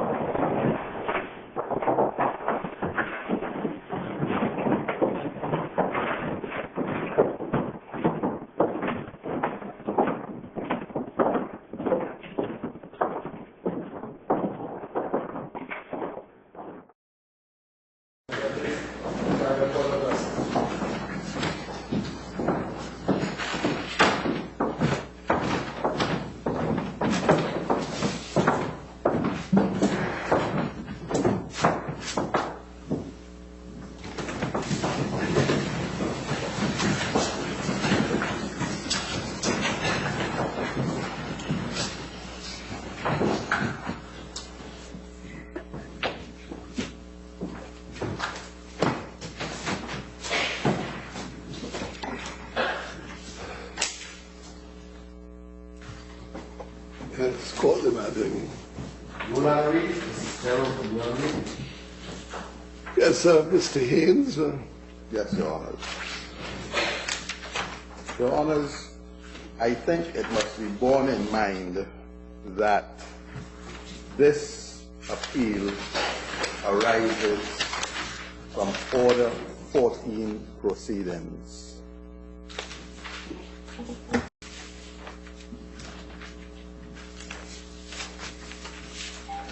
There has been no trial of the matter.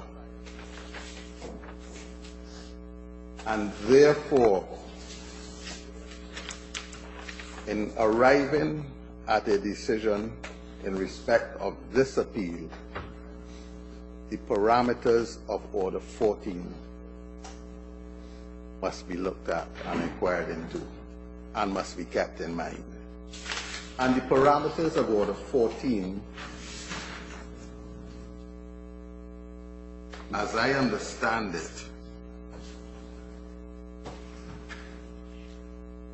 that parameter is whether the defendant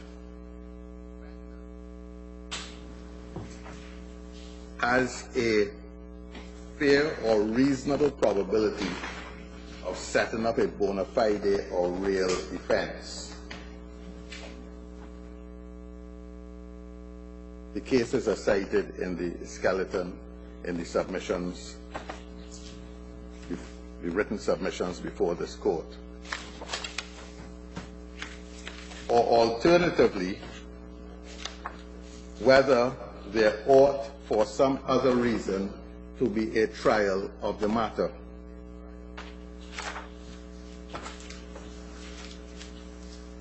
So that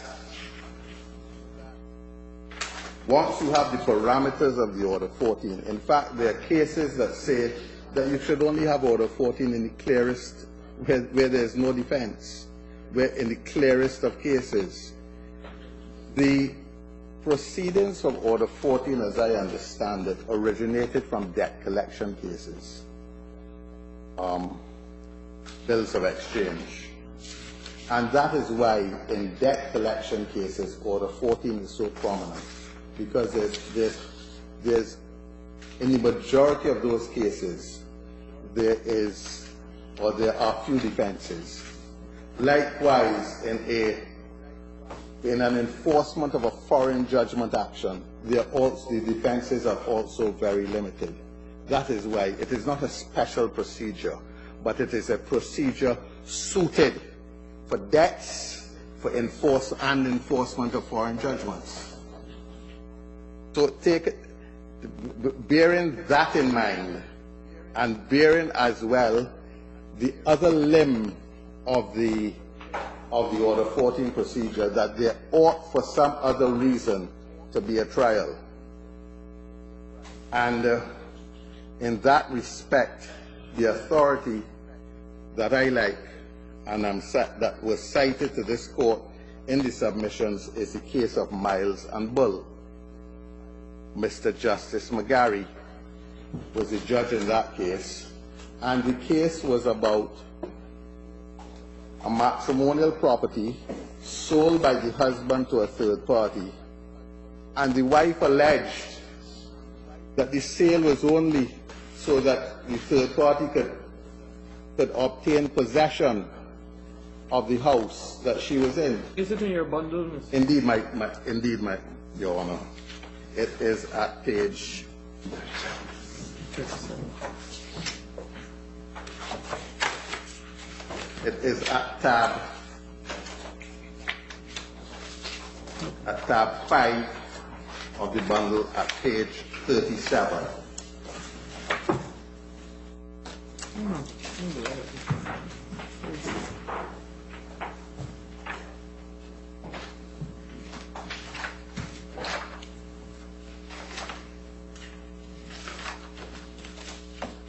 In that case, the head note reads, at the second paragraph,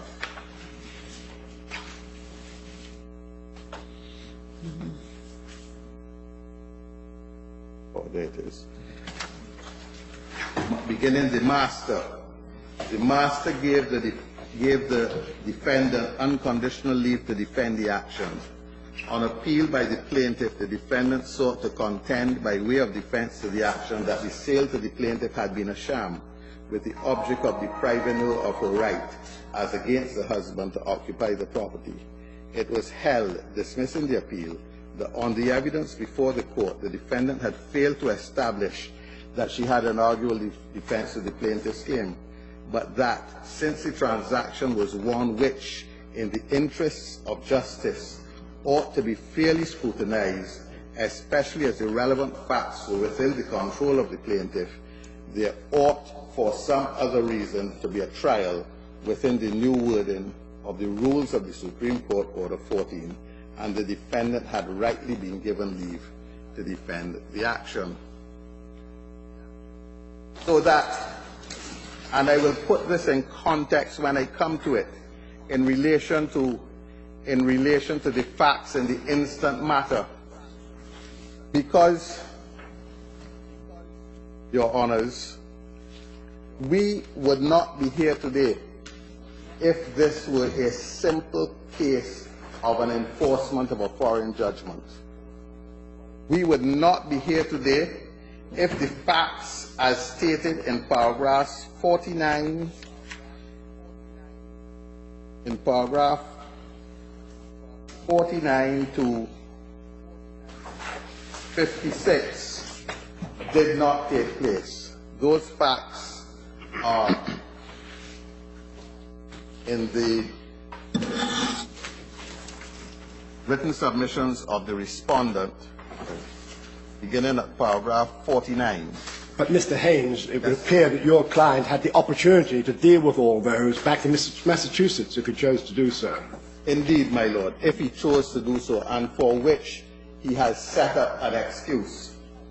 And that excuse, we say, is to be there are two answers to that. Firstly, my lords, that the excuse at this stage in Order 14 proceedings is, unless the court disbelieves it, the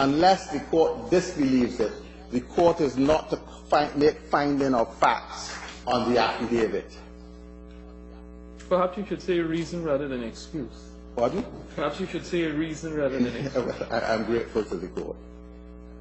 The reason, he set up a reason which unless there has been cross-examination, or unless the court found that it was a sham, that affidavit evidence is to be weighed. You see, the trouble is there is a piece missing from that, from the reason he is given. And the piece that is missing is that he has not said that he attempted to get exchange control approval. And nor has he offered any explanation as to why he did not do so. With respect to the exchange control approval, my understanding is that he says he had no money to retain attorneys. No, he never at any time said, in fact, in one of the documents, there is something inserted in handwriting which qualifies what is in print. And what is in print, and again, I'm not purporting to give it verbatim, but what is typed is that he had no funds to retain counsel. And what has been inserted are the words available in the United States. And he has never really claimed to be so impecunious that he could not have afforded out. He did not have the resources to hire a lawyer. What he says is that he didn't have it in U.S. currency. And one place I think he says that he didn't, he indicated that it was unlikely that he would have been given approval. But he had never said anywhere, look, I actually applied. And, if he wanted to get the money converted to U.S. in order to participate in the proceedings, then one would have thought that at least he would have made application to the exchange control authorities, so that one is left to wonder whether it is that he was afraid that such an application might succeed, and that would perhaps commit him to participating when he thought it better tactically not to. In response to that, Your Honor, I refer you to the paragraph 30 of the skeleton. Which one? Which one? Paragraph 30 of the skeleton at page 12. In the record or in your submissions? Yes, my lord. Yes, yes, Your Honor. Yes, all right. Where I have quoted the case of Jet Holdings, Inc. and Patel, where in that case a summary judgment had been obtained at first instance under Order 14 to enforce a U.S. judgment in England. The Court of Appeal upheld the defendant's appeal against summary judgment. And if I may quote, if the English court considers that the foreign judgment did not observe the rules of natural justice, why should it make any difference that the foreign court thought that it was observing the rules of natural justice? For the Order 14 purposes, we must take the facts to be deposed to by the defendant in his affidavit, unless what he says is plainly untrue. So that, whilst it may cause the court to wonder what he says, whether in truth and in fact he was impecunious, or he did not have U.S. funds, or he did not go as far as to make an application to central bank, the court cannot conclude that as a fact unless he's subjected to cross-examination. I think we can take it as a fact from both from what he has not said and from what he has said, that he never made an application for exchange control approval. Mr. Haynes, if he had, there is no way that you would come before us today without having that fact documented. I don't propose to ask you any questions with regard to your instructions. That is not a matter for us. But looking at what is on the record, we don't have to speculate about that.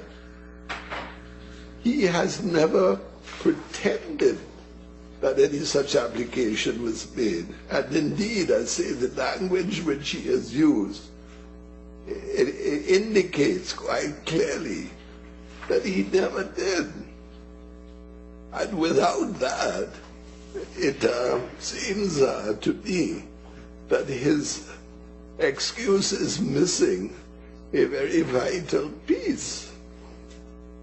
You see, and also, apart from that inference, it would be possible for him to turn up in person to deal with this crucial issue between himself and his wife, to try and keep the costs down, because the costs were fairly high compared to the amount of money that they were disputing over. And if you're correct in your submissions to us today, essentially what could well happen is that it's remitted to the Barbados High Court to see if there was a denial of natural justice, as you allege, and if it does so hold in the light of the remittance to it, then of course the wife will have to start all over again in Massachusetts and try and get hold of the husband to make sure he can turn up and have his say. And what again if he refuses now to do that, and so on? It just spins things out further and further, and that's what makes one think that there's a certain amount of deliberate intention to frustrate the proceedings between these parties, no doubt because there's some bitterness between the divorcing parties. Let me answer that, Your Honor. There are two things. One, the alternative would be to commence proceedings in Barbados rather than Massachusetts. And secondly, whether a person, I am not here to determine that it is the intention of the respondent to frustrate the judgment. I am here to say that under Order 14, you are not supposed to sign a judgment unless it is a clear case. And further, that as I understand the law, one may take a deliberate decision not to submit to the jurisdiction or not to turn up, as Mr. Reid did. And then at the same day, when the judgment is being enforced in the foreign country, as in Barbados, then that becomes a matter to be taken into account as to the availability of the remedy in the place where the judgment was given, in the country where the judgment was given. In other words, his non-appearance. Let us accept that he did not apply for exchange control approval, and as Your Honor says, he did not even appear by himself in the Family and Probate Court in Boston.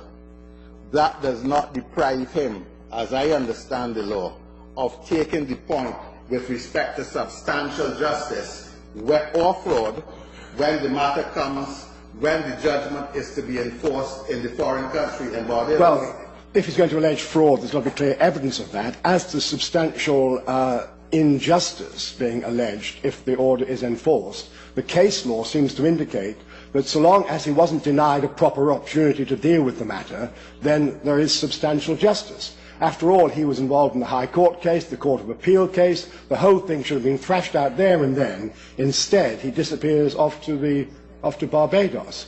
And so himself, although having the opportunity to thrash it all out, denies himself that opportunity. And once he's done that, surely he can't raise the issue again in Barbados.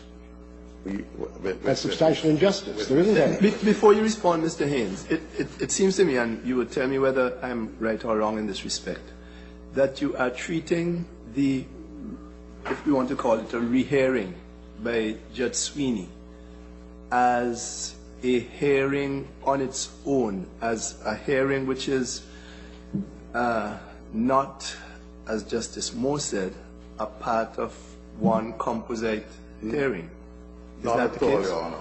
Well then, if it is part of one composite hearing, I think that's the phrase he That's what has the uses, same docket number. then how can you complain of a denial of natural justice when he took part in 2/3 of it? And when perhaps, when the Court of Appeal gave its ruling sometime after that, and he was entitled to participate in the rehearing, he decides at that point not to participate. False, my lord. Before you answer to following up on what my brother said, Mr. Haynes, I gather you're not saying that he was not given an opportunity to be heard. No, we are not saying And that is the accepted procedural natural justice. one of them. Right. You are thinking of something more substantial in the sense that it was manifestly unfair what had happened, because you said that he accepted the wife's valuation of the property, and he wasn't there to either give an alternative valuation or agree or disagree with it. So the substantial injustice, so to speak, you're saying amounts to an issue to be tried. That is correct. Maybe, let us even consider it so, but you have to go back now to the accepted natural justice, which is that you should be given an opportunity to be heard, which in fact he was, although he says that he did not have the means of doing this. But that is, I don't think that is as a defense. Once you're given the opportunity, you're served, you're given the opportunity to be heard. I don't know that impecuniosity or failure to get the necessary approval from the bank is a proper defense to that type of situation. That is not the defense, Your Honor. Just in relation to Mr. Justice Saunders, if I may answer that one first. The part of the proceedings for which the respondent did not appear, that is where we say the substantial injustice occurred. Now, let us go back to a simple position, Your Honor. The position where the plaintiff, the defendant in a case, does not appear. In such a case, the court has a duty, and still has a duty, to to ensure that the plaintiff proves its case in accordance with certain procedures, so that regardless of whether the respondent appears or not, the court still has a duty with which it must follow. Now, we say that when one looks at the judgment as a whole, this court or any court cannot be certain what procedures were followed. And the reason is this. We start with the evidentiary hearing, and the court asked this morning, was there an evidentiary hearing? We do not know whether there was an evidentiary hearing in November of '96. We do not know what parties' submissions the learned judge, Justice Sweeney, referred to. We can assume that perhaps when he says the party's submissions, he's either in error, he meant the submission of the appellant, or we can assume that he read the submissions of the wife, the ones at the first trial, together with the second submission of the wife, as well as the submission of the husband at the first trial, and not the rehearing. So we do not know. In those circumstances, that needs clarification. Okay, stick a pin here. If, as you say, we don't know, then on what is your objection based? Because we say, Your Honor, that it could very well be. Not what it could be. If you have, if you are objecting to summary judgment being given, and you're saying that you don't know what took place. If you don't know what took place, then what is the basis of your objection? The basis of the objection is contained in the judgment of Justice Sweeney, where he says that there was an evidentiary hearing and that he took into account the parties' submissions. But do you have anything to gainsay that? Is there anything? It is clear, Your Honor, that since the defendant, since the husband did not turn up at the second hearing, he would have made no submission. Didn't he make submissions the first time around? Let us assume that he did. Were those submissions, in light of the judgment of the Court of Appeal, to be taken into account? The wife produced fresh submissions. The wife said to Mr. Justice Sweeney, the value of the property in Barbados has increased. In fact, it was sold for $1.2 million odd. So that is a fresh submission that the wife made. So we do not know. We know when the learned judge said an evidentiary hearing and he refers to the parties' submissions, we do not know. What we do know is that the husband did not attend to make fresh submissions. So we know that. So therefore, we are in doubt now as to whether as to what it is Mr. Justice Sweeney was actually referring to. But we do know with respect that he directed his mind to the issues because he didn't give effect to the draft order put before him and give the wife a half the proceeds of sale. He gave a third of the proceeds of sale, for example. So there is prima facie evidence that the judge acted properly and did take account of evidence and came to an independent judgment, which is a very different situation from that in Adams and Cape Industries. I will submit not, my lord, and let me say this. With respect to what happened was, the judge may have addressed his mind to the particular, let us accept that the judge addressed his mind to some parts of the particular draft order that was put before him. What the judge failed to do was that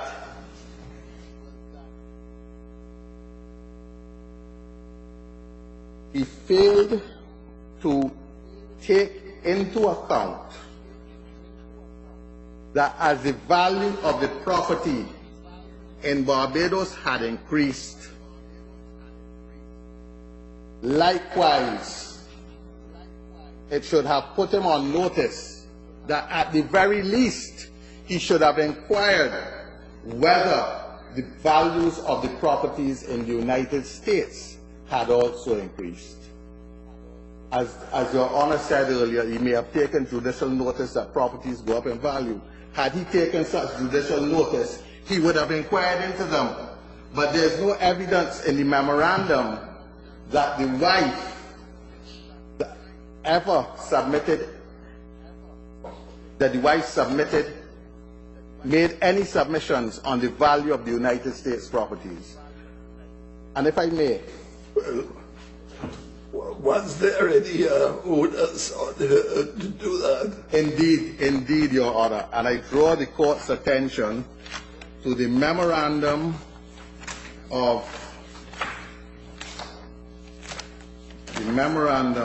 submitted.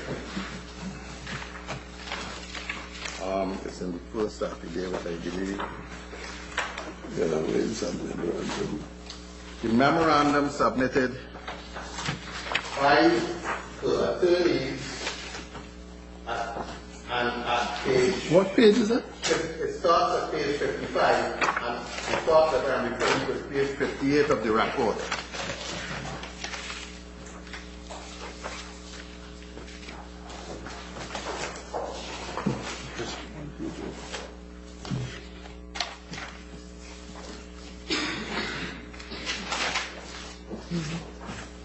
The heading discussion, is that it? Discussion, headed discussion.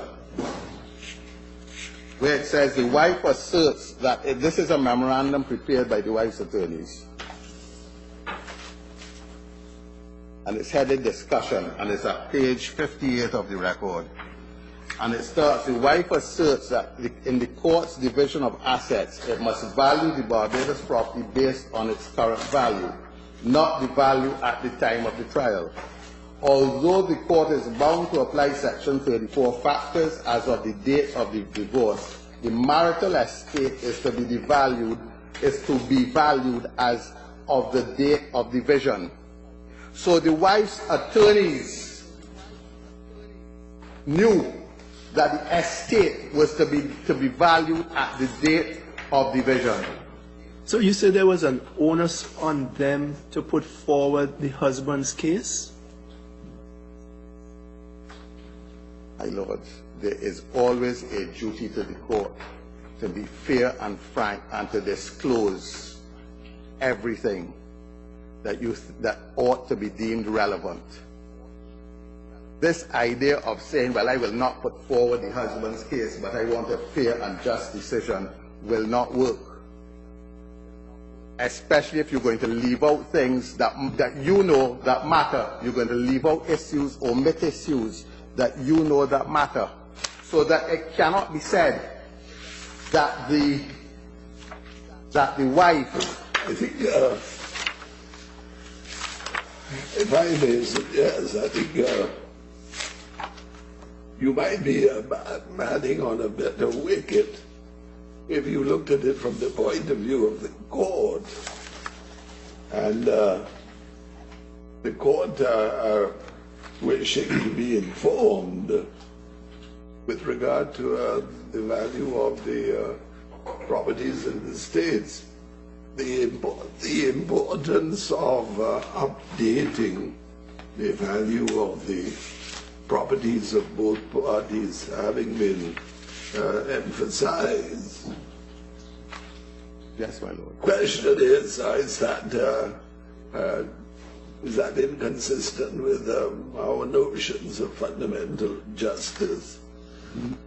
The fact that a decision was made for the division of properties and allocation of debts, which took into account the enhanced value of the properties that the husband was going to sell or had sold, but didn't take account of the value of the properties that had been given to the wife. We say yes. Your Honor, for the simple reason that Mr. Justice Sweeney must have known, and that is why he asked for the value of the property in Barbados.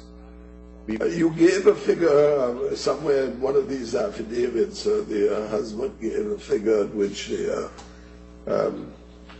property was sold. Was it Sudbury? 1.2 million. 1.2 million, the property. No, not the property in Barbados. The matrimonial home was sold for approximately 650,000. Yes, that's what I thought. When was that sale? That sale was in 1997, 1 year after the order of the court.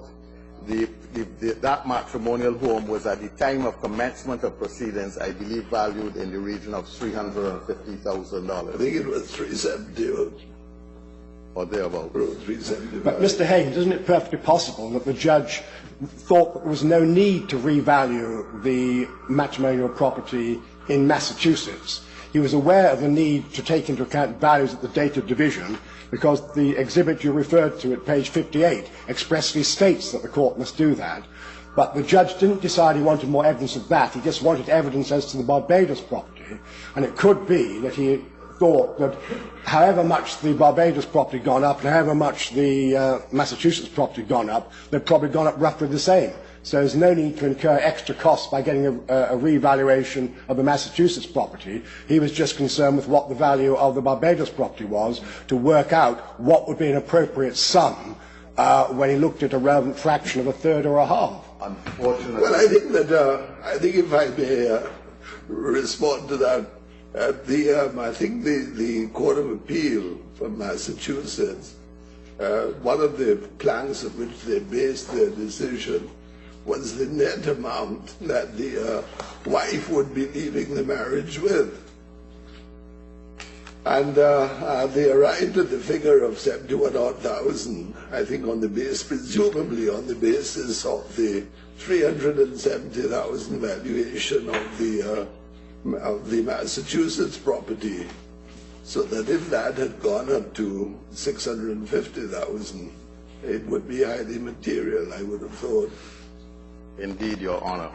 And I'm glad that the court took me to the reasoning of the Court of Appeal, which begins at page 16 of the record. Now, the point is this, Your Honors, that why the Court of Appeal said at page 19, to which the court has already been referred at page 19 of the record. Yeah, it's confused. Yeah.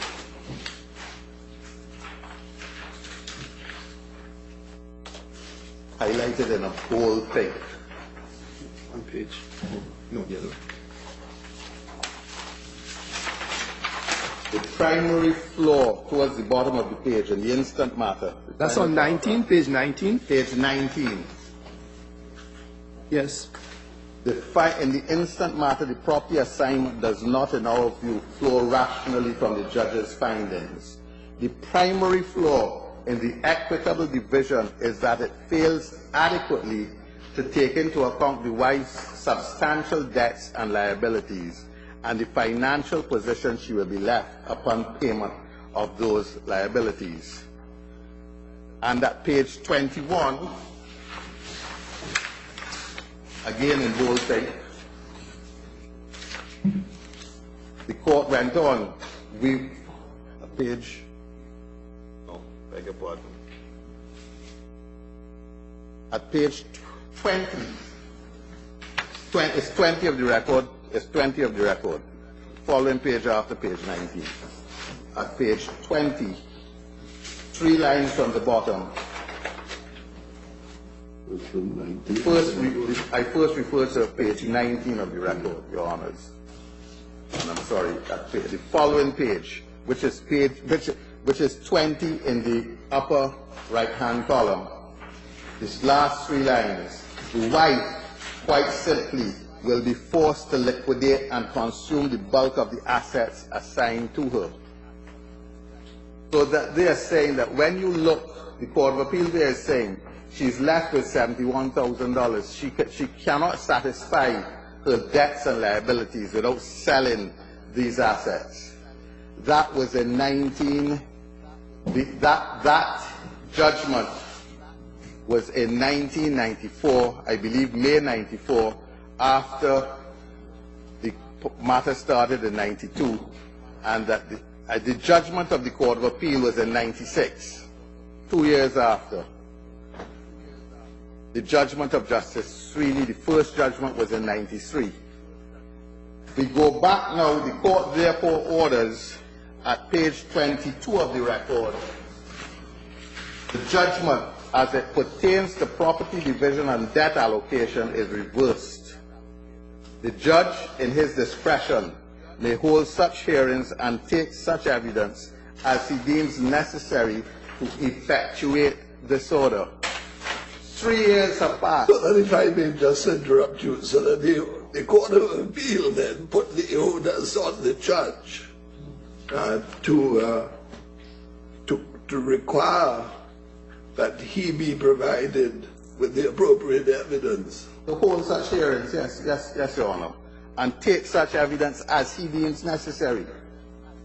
Yes. Now here we are 3 years after the original judgment, and in November 96, in excess of 3 years, we do not know the state of the wife's debts and liabilities. We do not know her income, because let us assume in the meantime let us assume that the wife had won the lottery. Let us assume that she was doing well in real estate. Her income would have increased substantially. We do not know. And therefore, the reasoning of the court, that the effluxion of time would have overtaken the need to satisfy her debts and liabilities by a further order. That is why it was a rehearing in November of 96. And at that hearing, the wife failed. Two things happened at that hearing. The wife failed to provide any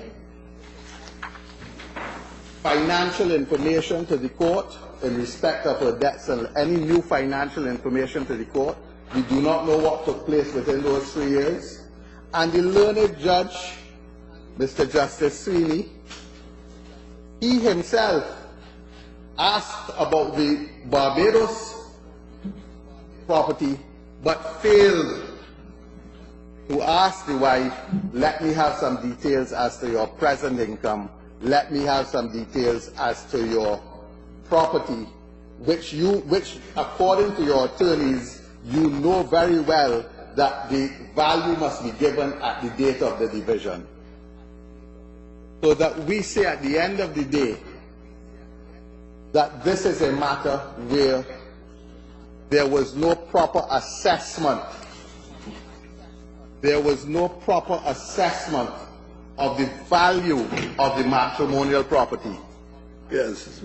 Let's put it in perspective. Remember the reason why this particular point wasn't picked up and all the other points in your paragraph 49 is that the husband should have thrashed it all out there and there at the time.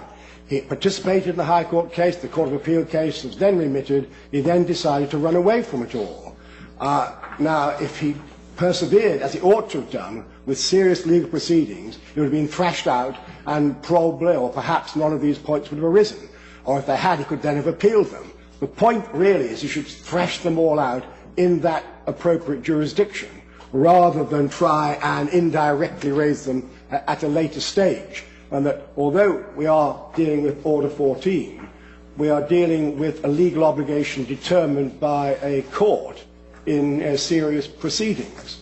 And therefore to try and upset those on the basis that there was fraud or that there was substantial injustice really requires a very strong case to be made out, as in Adams and Cape, where they were denied the opportunity to intervene because they couldn't participate or they would have been liable in the first place. But here, the husband had full opportunity to participate, there was full jurisdiction over it, and his denial of the opportunity to clarify these matters has led to the problem now.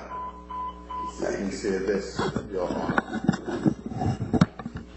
It is the wife's, once I accept what the court says, it is the wife's Yes.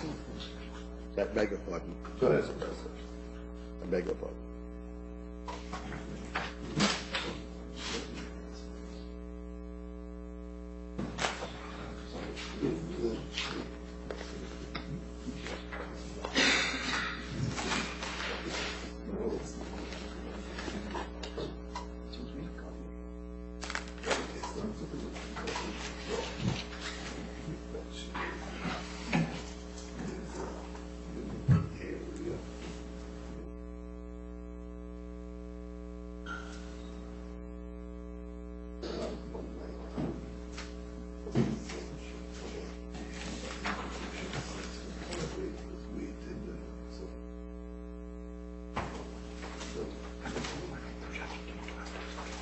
Yes, go ahead, Mr. Hill. In answer, Mr. Justice Hayden, this, that two things. One, as I understand the law, I could be wrong. The fact that you fail to take a point does not prevent you from taking it in proceedings to enforce a foreign judgment. And the fact that you take a point, for instance, you raise it in the proceedings, does not, in the proceedings in the foreign judgment, does not prevent you from raising it in proceedings to enforce that judgment, where it relates to fraud, contravention of natural justice, and public policy. And if I may refer the court to the cases of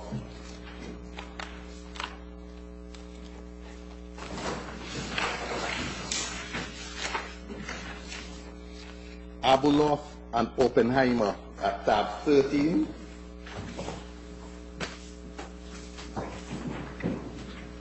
Of the bundle of authorities.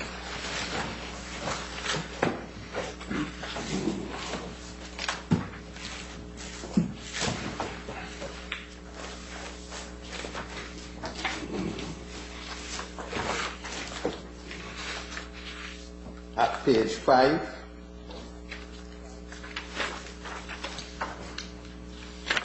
Page 5 in the right-hand column. I beg your pardon, at page 213 of the record, which is cited at the bottom of the page. 213. In the judgment. What page is it? 213 of the record? Pardon? Did you say 213 of the record? Two of the bundle of authorities. The bundle of authorities, 213. 213.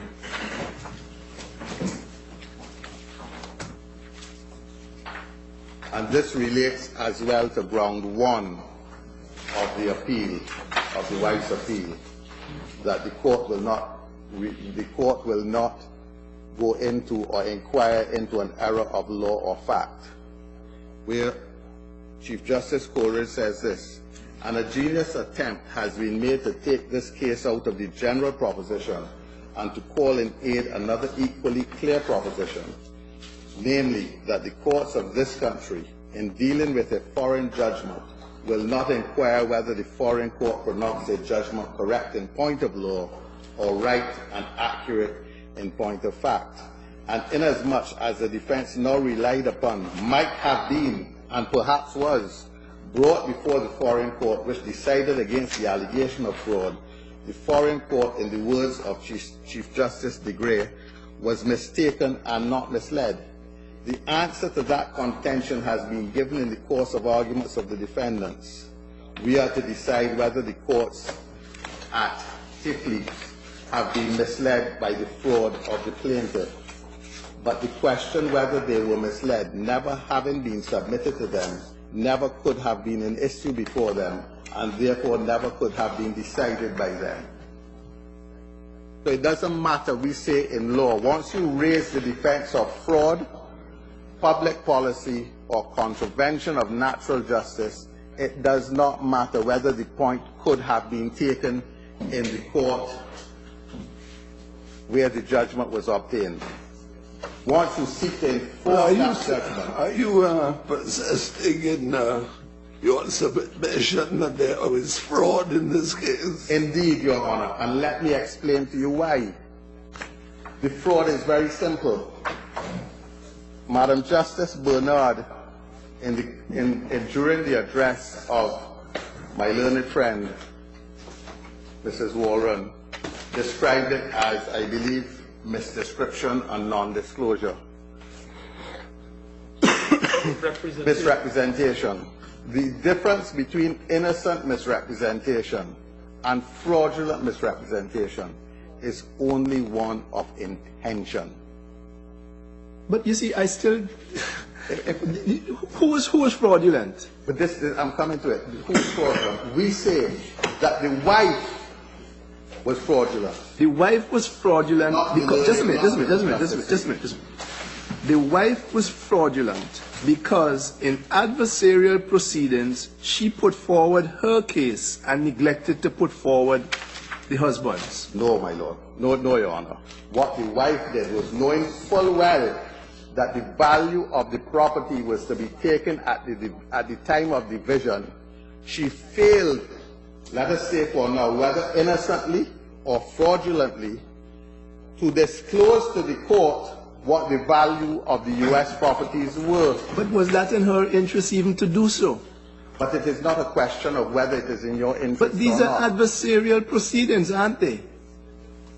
There is always a duty upon any party to a court to make full and frank disclosure. If we go down that road where we say in adversarial proceedings, a party wants it, an adversarial proceedings, any party can hide facts that are relevant, which are not an issue, then we are going down a slippery slope. And that does not amount to fraud, is a slippery slope. However, her counsel, in the document we looked at a few minutes ago, actually spelt out what the legal background was and how you had to take account of the values of the properties at the date of division. So the judge was well aware of that. So there was no misleading the judge there. And as I mentioned earlier, the judge rightly or wrongly could have taken the view that there's no need to incur extra expense by revaluing that property. So he left well alone. Well, I say to that, Your Honor, that knowing full well that 3 years had passed, the judge clearly, in an unrepresented, where the respondent was unrepresented, clearly should have inquired into the question of her liabilities and her debts. And the reason for that was that the Court of Appeal said to him, this is a matter, we refer this matter back to you for debt reallocation, for the simple reason that if this order were to be enforced or perfected, then the wife would have to sell the assets that she is now given in order to satisfy her debts and liabilities. We do not know what the position was 3 years hence. And Mr. Justice Sweeney should have inquired into that position. By failing to do that, he could not have assessed the value of the matrimonial property. He could not have assessed it. And further, the wife, in failing, knowing full well what she should have done, and in failing to do that, raises the issue of fraud. And I go back to... You're saying it's a fraudulent misrepresentation? It is only a question of intention, and that is why I go now, Your Honor, to the question of interrogatories. And because when you have fraud, when it lies within the other party's bosom, the facts are known only to that person, then you have, after you file your defense, you administer interrogatories, you obtain discovery of documents. For instance, did you not see the land tax, what we call in Barbados, the land tax bill for the year, valuing your property at $400,000? And you say to this court that you did not know that your value had increased? That is why we get to cross-examination, to ascertain the intention of the wife. But he would have, had he taken part in the proceedings, all these are questions which would have been asked. Perhaps so, my lady. Our value Had he question. taken part in the proceedings and had the wife disclosed these matters beforehand, we would not be in the position where we are So today. you said it was a fraudulent non-disclosure, rather than... We say, my lady, that on the facts of this case, that is not an unreasonable She defense. deliberately hid the information from the court. That is what you're saying? We say that is not an unreasonable defense. The question is not whether this court or any other court believes it at this stage. That is for the trial of the matter under Order 14 proceedings. But what we can certainly say, what we submit, is that on the facts of this particular case, the defenses being set up by the respondent, those defenses are not a sham. So you're saying too that it raises an issue which must be tried on the It Order raises 14. an issue which must be tried. It obviously raises an issue that must be tried. But surely we can't give leave to defend, can we? On the basis that it is possible that there may be, if with interrogatories and so on, and a certain amount of fishing, there might be produced some evidence of fraud. Okay, we can give leave to defend on that basis, or shouldn't there be at least some evidence which shows that this was not something innocent, but that was something fraudulent? My Lord, Your Honor, there are two answers to that. Firstly, if we go down that route, then many cases of breach of trust would not be proved, because at the time of filing the defense, one does not have in one's possession the evidence of breach of trust, because that lies within, all of those documents lie within the trustees, because the trustees' portfolio. Yeah, but breach of trust cases are usually not done on Order 14 procedures. That's the point. But in this particular case, what we do have, we do know that clearly the valuation of the U.S. properties were not put before the judge. But Mr. Hayes, Yes. I mean, this case is very far removed from breach of trust. How can you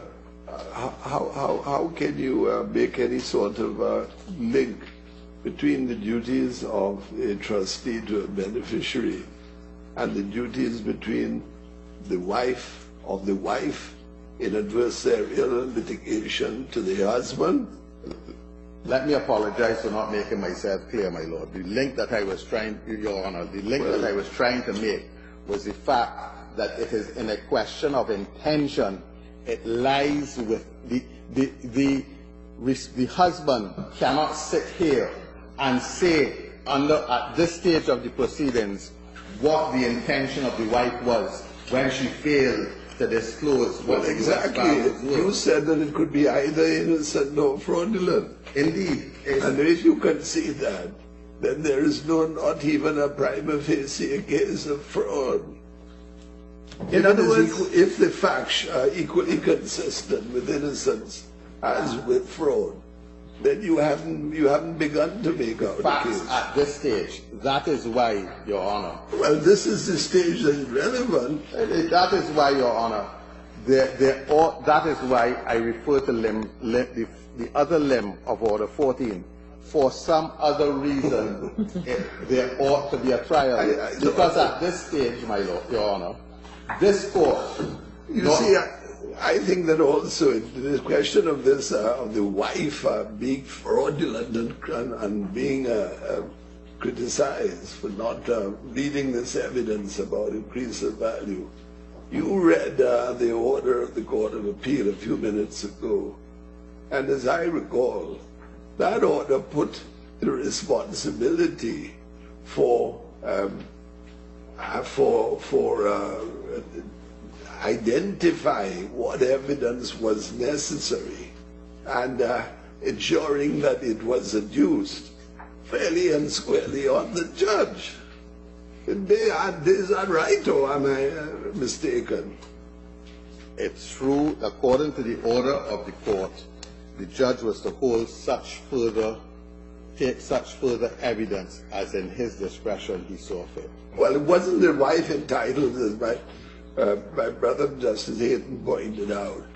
The lawyer for the wife, having brought to the attention of the court the importance of having up-to-date valuations, was it not then for the judge, if he required it, to have an up-to-date valuation of the U.S. property? And that is where Mr. Justice really erred in contravention. No, wait. Let us not conflate the natural justice and the substantial justice issue with the fraud issue now. We are on the fraud issue. Yes. And in response to a request by the judge to provide a memorandum stating certain things, the wife does so. And you are submitting to us that that was a fraudulent memorandum, that the wife committed fraud. The wife? Yes. There's every possibility that the wife did. Is there a scintilla of evidence? Because in response to the judge's request. That there was fraud? You said that... I say very simply, Your Honor, very simply, that if you know that you have, that the division of the assets, the assets are to be valued at the date of the division, and you fail to disclose the value of the assets, and you allow the presiding officer to proceed on the value of the assets which were submitted 3 years previously, then we say that by that action, at the very least, it is innocent non-disclosure. At the very worst, it is fraud, because you knew and you purposely did not. It is a question of intention, a matter of fact that should be left for a fact finder. But supposing the husband had been represented at the hearing, and his lawyer had raised that point, would the wife have been still guilty of fraud in not raising it herself?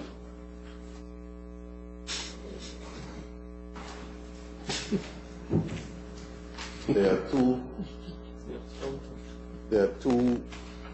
are two issues there. Because, number one, regardless of whether the wife raised, the husband's lawyer raised the point or not, the fact is, the wife at the beginning of the rehearing, the question would be whether the husband's lawyer raised the point or not is irrelevant to the intention of the wife at the beginning of the hearing. And what was that intention? And where do you find evidence of that intention? The evidence of that intention for the purposes of Order 14 proceedings is simply this, Your Honor. The wife knew through her attorneys that the property was to be valued at the date of the division, and the wife failed to make such disclosure. Knowing that and failing to make such disclosure, one can conclude that that non-disclosure was intentional.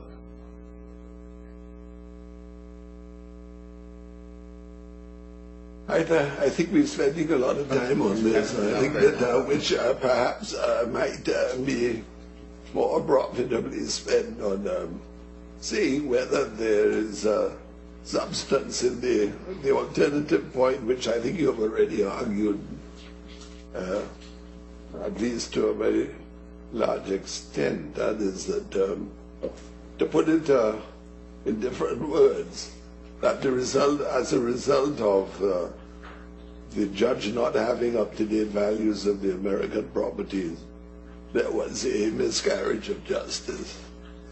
And that in the circumstances, although this might have been avoided if the husband had been present or been represented, that it is sufficiently fundamental miscarriage to be incompatible with our notions of fundamental justice, and that therefore you should be allowed at any rate to raise the defense and explore it in the trial. That's the point that you, other point that you were pursuing, is it not? Indeed, Your Honor. Yes. I think the court is cognizant of the facts in respect of that one, and the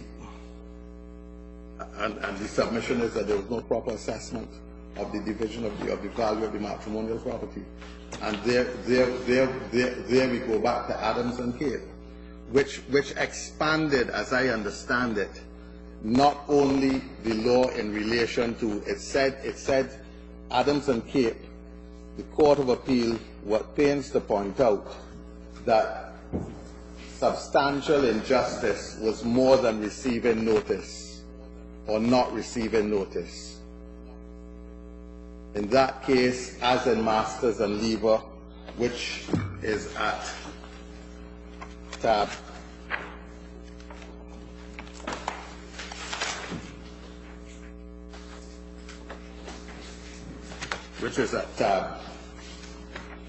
Masters and Lever is at tab 9 of the bundle of authorities.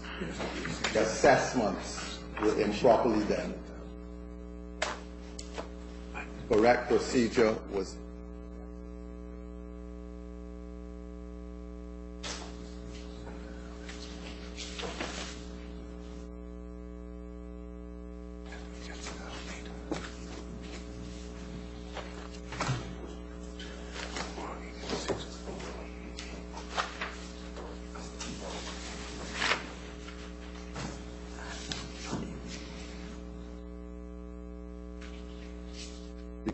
the correct procedure was not followed in Masters and Lever, nor was it followed in Adams and Cape. And the court held that it was against contravention of natural justice, and therefore it would fail to enforce the judgment. The other cases, such as Abuloff and Oppenheimer, and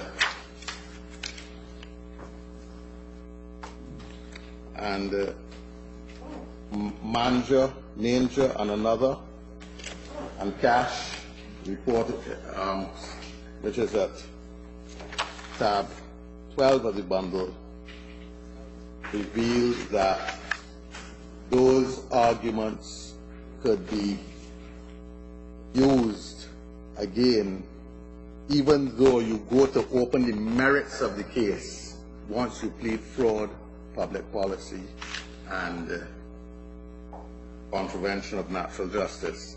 Now let me move to Adams and Cape. And I'd like to draw the court's attention to the judgment of the Court of Appeal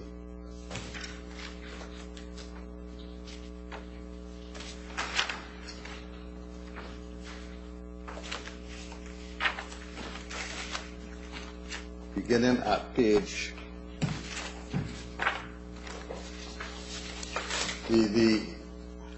the submissions on natural justice started at page 168 of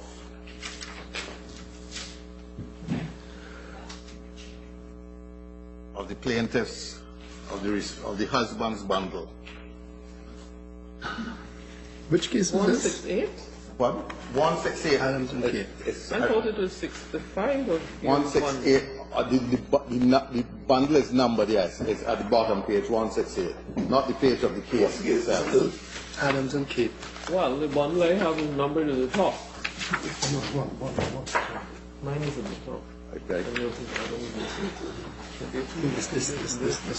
This one. And this is there too.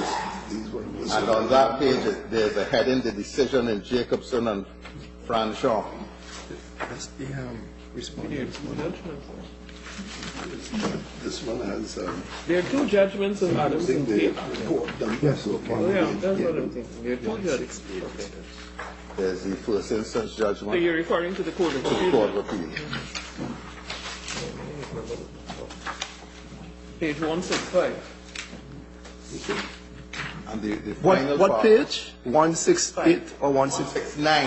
169. Oh, 9. It's 169, it's 105 of the case itself. Yeah, 169, yes. The case, the number is at the top right-hand corner, 105 Yeah.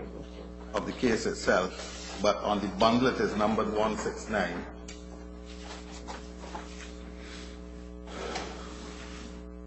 And the Court of Appeal at the final paragraph, I think he's looking at the one in that bundle. it is the respondent's bundle, I beg your pardon, the white one, or cream bundle. 9.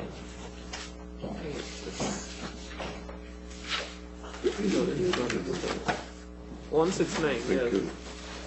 And on that page, the court says this in the very last line: we will summarize our conclusions in relation to Jacobson and Frachon. My French is not perfect, as follows.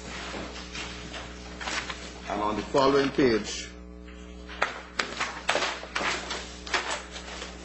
the court says this: Atkin LJ in his judgment was not attempting to make an exclusive or comprehensive statement of the circumstances in which our courts will treat the procedure adopted by a foreign court in reaching its decision as offending against the principles of natural justice. 2. Lord Hanworth, Master of the Rolls, was clearly of the view at page 390, which we share, that the requirements of due notice and proper opportunity to be heard will, in the majority of cases which can be expected to arise, sufficiently comprise the concept of natural justice in a procedural context. But he prudently qualified his statement by saying that they almost, if not entirely, comprise it. 3. We therefore reject the contention that the decision of this court in Jacobson, Franchon, restricted the defense of breach of procedural natural justice to the requirements of due notice and opportunity to put a case. Scott J. was entitled, in our view, to direct himself by reference to the test stated by Lindley, M.R. in Pemberton and Hughes, and to consider whether the procedural defect alleged by Kate was such as to constitute a breach of an English court's view of substantial justice. The point was not concluded against the defendants merely because they had been given proper notice of the application for default judgment, and would, if they had attended, have been allowed full opportunity to put their case.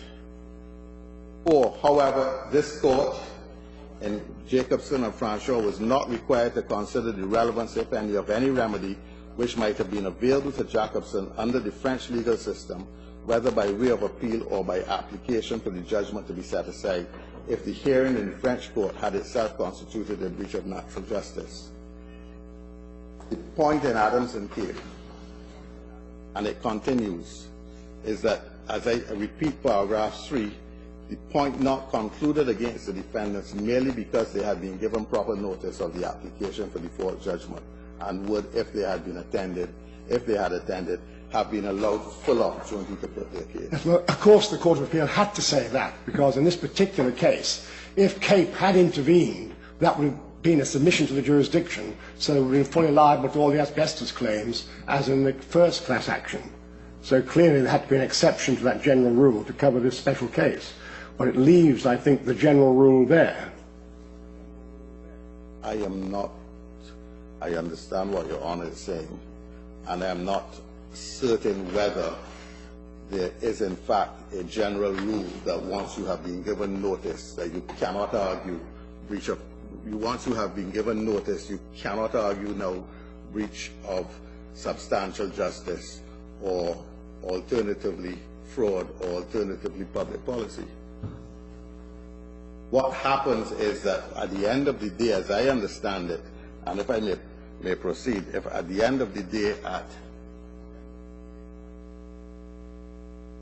it does not matter. I know of no case, put it this way, in which there is a general rule with respect, Your Honor, that once you have been given notice, you cannot now complain. In fact, in Masters and Lever, I believe, is it Masters and Lever? In Masters and Lever, I believe, notice was given of the assessment of damages. they did not turn up, and the damages were improperly assessed. If you look at I agree with you.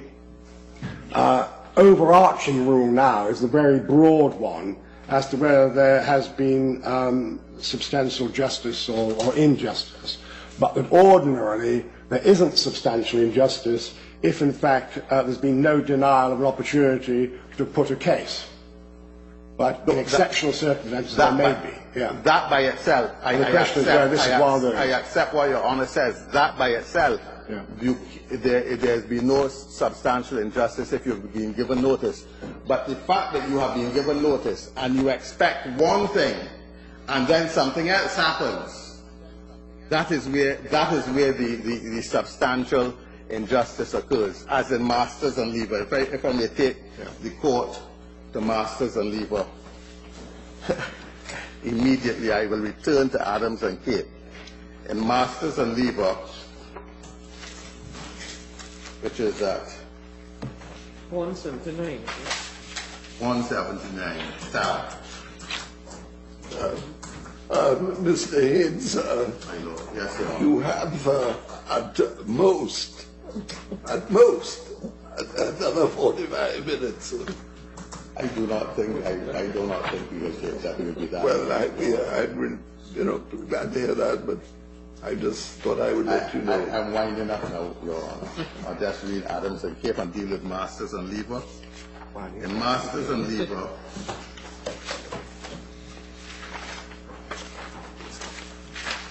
at page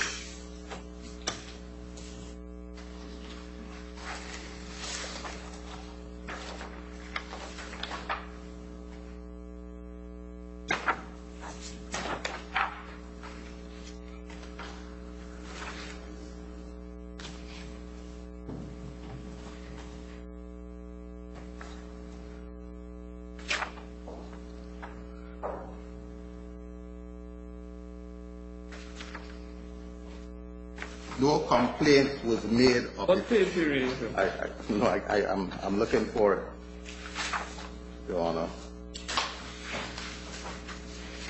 The paragraph commences no complaint? No, I'm stating the fact okay. of Masters and Lever. I beg your pardon. All right. In Masters and Lever, no complaint was made of the fact that, in fact, that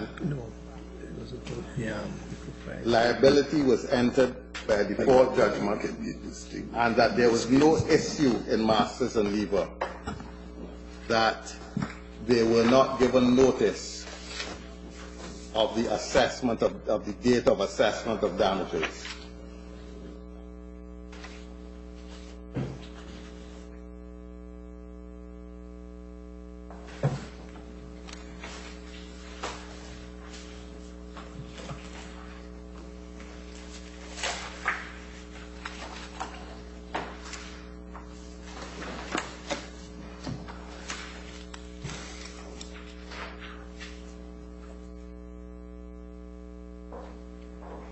The fundamental problem here was that the judge didn't leave the assessment of damages to the jury, but did it himself.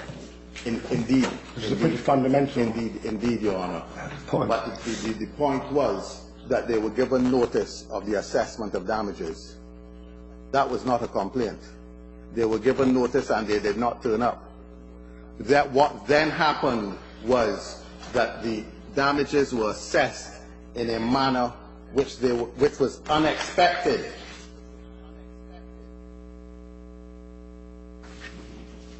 Yeah. And the court held that that judgment was not to be enforced.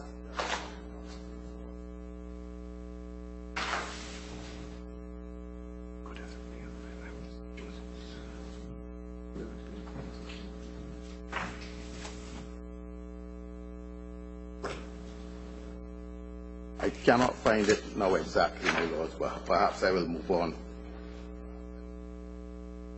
Well, I was hoping I didn't want to take you away from your authorities.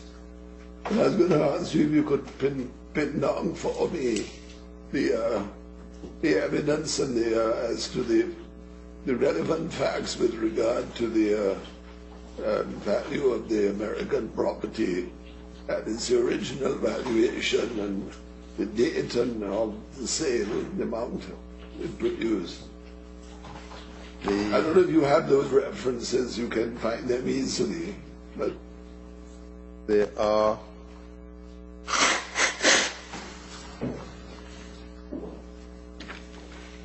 one of the properties seems to have been of relatively small value. I think they were sold for 2 lots for 40,000 each. yeah, indeed, Your Honor. I think the other one was the more material one. The matrimonial home. Yes. And that is it. Well, we know definitely the matrimonial home was valued at $370,000, and that is at page 17 of the record. It was page 17 of the record in the memorandum of the Court of Appeal. What is it? 170? 370. What Page 17 of the record. 17. Which had a fair market value of 307, first line, beginning at page 17, but was subject to a first mortgage of $168,127. That was the date of that memorandum as well. That was in the memorandum of the Court of Appeal. Of the Court of Appeal, the Boston, the memorandum, beginning at page 15. Yeah, what is the date again? The date, my lord? Yeah. Your Honor? The date, this is dated August, this order of the Court of Appeal was May 7th, 1996, at page 22 of the record at the bottom. It is signed by the court and entered May 7th, 1996. Yes, and the sale of the property.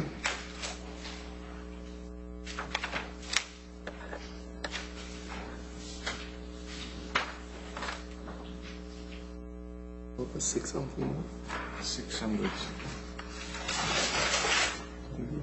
651,000 US dollars. It was sold by the second affidavit of Jerome Reid at page, beginning at page 76 of the record. Is a date given? A date, indeed, a date. Let me see.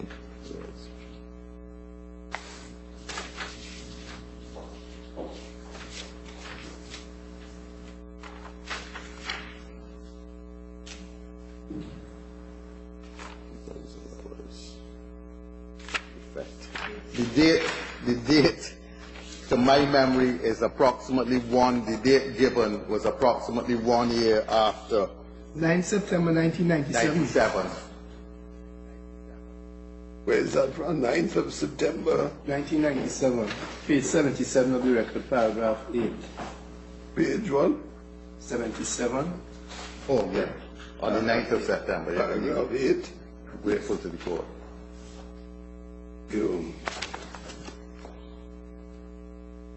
Paragraph 8. The other thing I wanted you to deal with is, or to tell us about is what is your position with regard to the order for costs? Do you accept that Judge Sweeney had a jurisdiction to make that order as it related to allocation of debts? I say this to the court. 3 judges of the Court of Appeal said no. The Court of Appeal of Barbados said no. The submission is that there was, I understand the wife's submission to be that Justice Sweeney had jurisdiction to make that order in respect of allocation of debt. And I say to you, under Order 14, the mere fact that 3 judges of the Court of Appeal could be confused, or that the wife's submissions could be opposite to that of the Court of Appeal, is a fact enough to allow the matter to go to trial. But that was the sole ground on which the Court of Appeal remitted it. The Court of Appeal, Your Honor, they didn't go into any other issues. For whatever reasons, the Court of Appeal gave a very brief, and with due respect to the Court of Appeal, a very brief and inadequate judgment. Yes, they didn't mention debts at all. They just said the appeals court order related to property. So they didn't deal with debts and therefore didn't deal with costs as legal fees and debts. Very inadequate judgment. But one can see from the husband's submissions that were put before the court that those matters were argued before the Court of Appeal. But Mr. Hayes, I mean, you really expect us to say, well, look, since 3 judges of the Court of Appeal found that there was no jurisdiction, that is sufficient for us to say that there must be a point there somewhere, without coming to any opinion of our own on it? No, my lord. No, I was about to answer. Particularly in the light of the delay the Court of Appeal had in giving their decision. I mean, doesn't inspire confidence that after 5 years they would even remember what this case was about. Well, Your Honor, to that I say, and in defense of the Court of Appeal, that fortunately everything was in writing or should have been recorded. But be that as it may, I understand what the court is saying.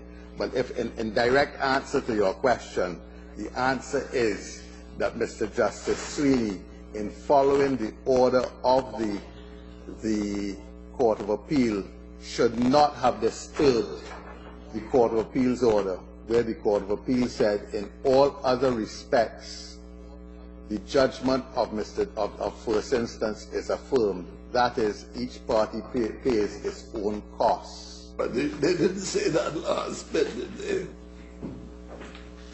No, they didn't say that, but what they did say was that in all other respects, the judgment of Mr. Justice Sweeney is affirmed. Well, one of the other respects would have been the order that there should be no alimony paid by either party. Not so? That is correct. So there was something else that that could have operated on apart from the question of costs.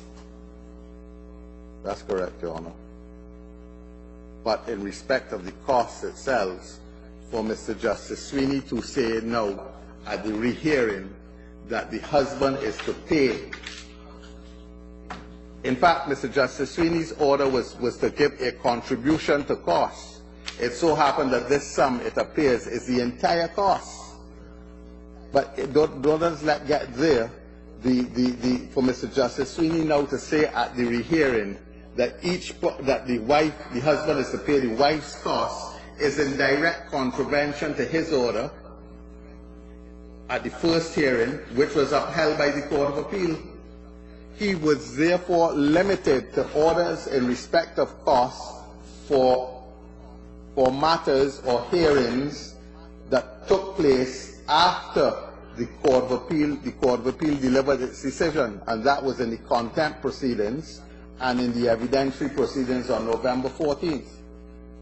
But the order, the quantum of the order made by the Judge Sweeney at the second hearing was tied to the statement of fees owing that had been filed by the lawyers, was it not? Indeed it was, and yet which would suggest that the order was really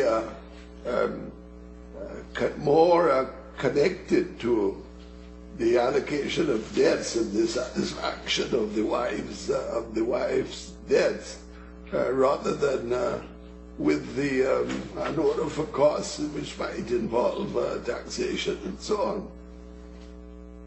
In fact, one of the grounds on which you criticized the order was that it wasn't the subject of taxation, it wasn't tied to anything. Well, in fact, it was tied to something, and that was the lawyer's bill. It was tied to the lawyer's bill, yes. The question of course.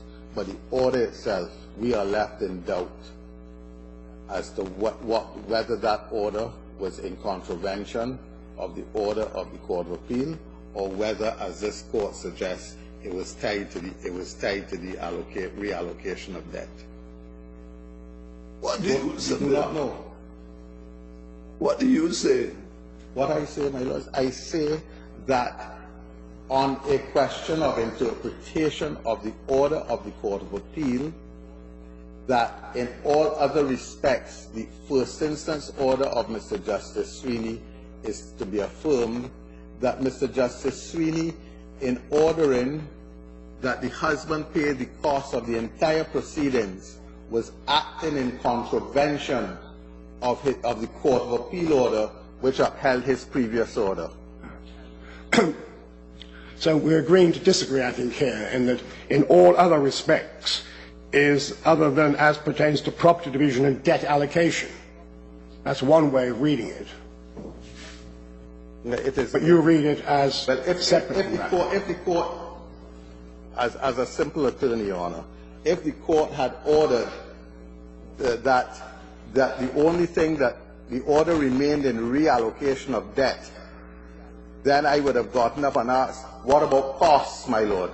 What about costs, Your Honor? Because if the Court of Appeal was, if that order was only in relation to the reallocation of debt, then the issue of costs in the Court of Appeal would have remained at large, as well as costs in at first instance. And lawyers are very concerned when it comes to costs. But this term allocation is allocation rather than reallocation, wasn't it? Allocation. I'm not sure what.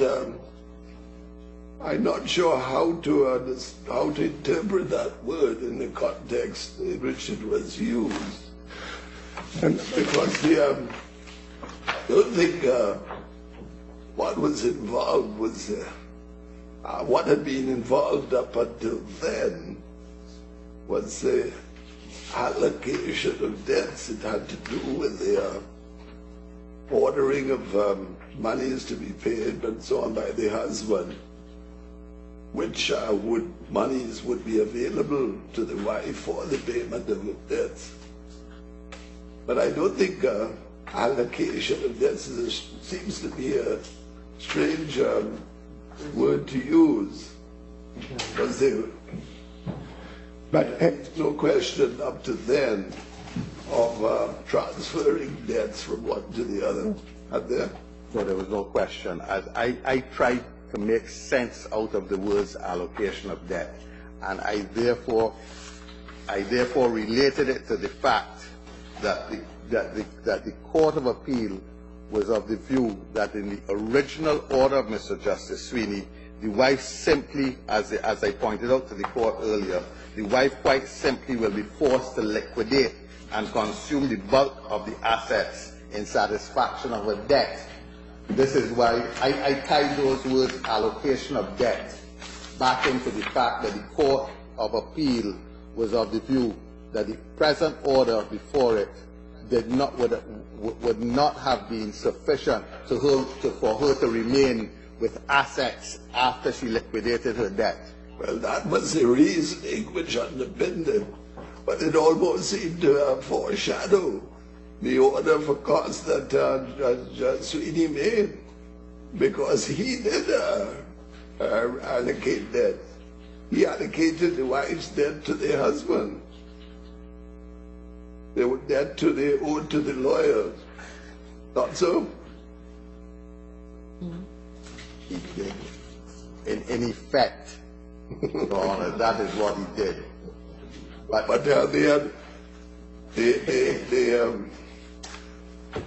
the Court of Appeal had a certain element of foresight. Yes, I mean, it seems clear the Court of Appeal wanted her liabilities of $153,000 reduced, and therefore Justice Sweeney went sent back to and thought, how can I reduce these liabilities, which of course have dramatically increased with all the subsequent legal proceedings. So he then made the order that the husband will forthwith pay this particular sum as a contribution towards the wife's costs and counsel fees in this action, including the costs of appeal and post-trial proceedings. So the wife, it would appear, had a right to have that debt of hers paid off. But there was an extra sentence added: the provisions of the paragraph shall constitute an enforceable right on the part of Atwood and Cherney for payment of said sum. So that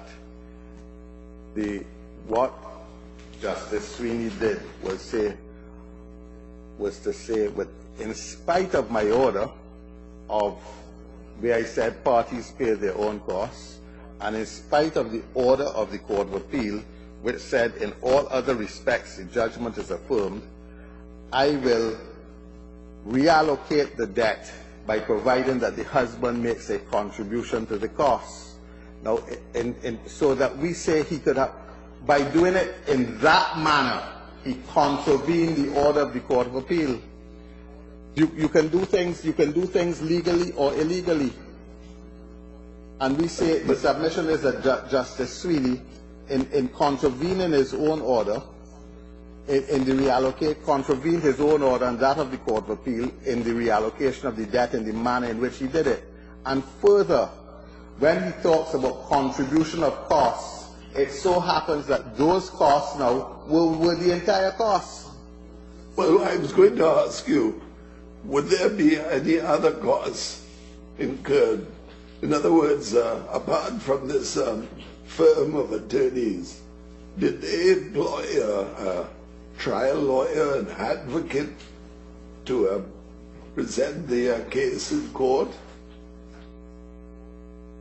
You wouldn't know, I suppose. I have no, I'm sorry that I cannot answer. You would say that was a matter to investigate at the trial.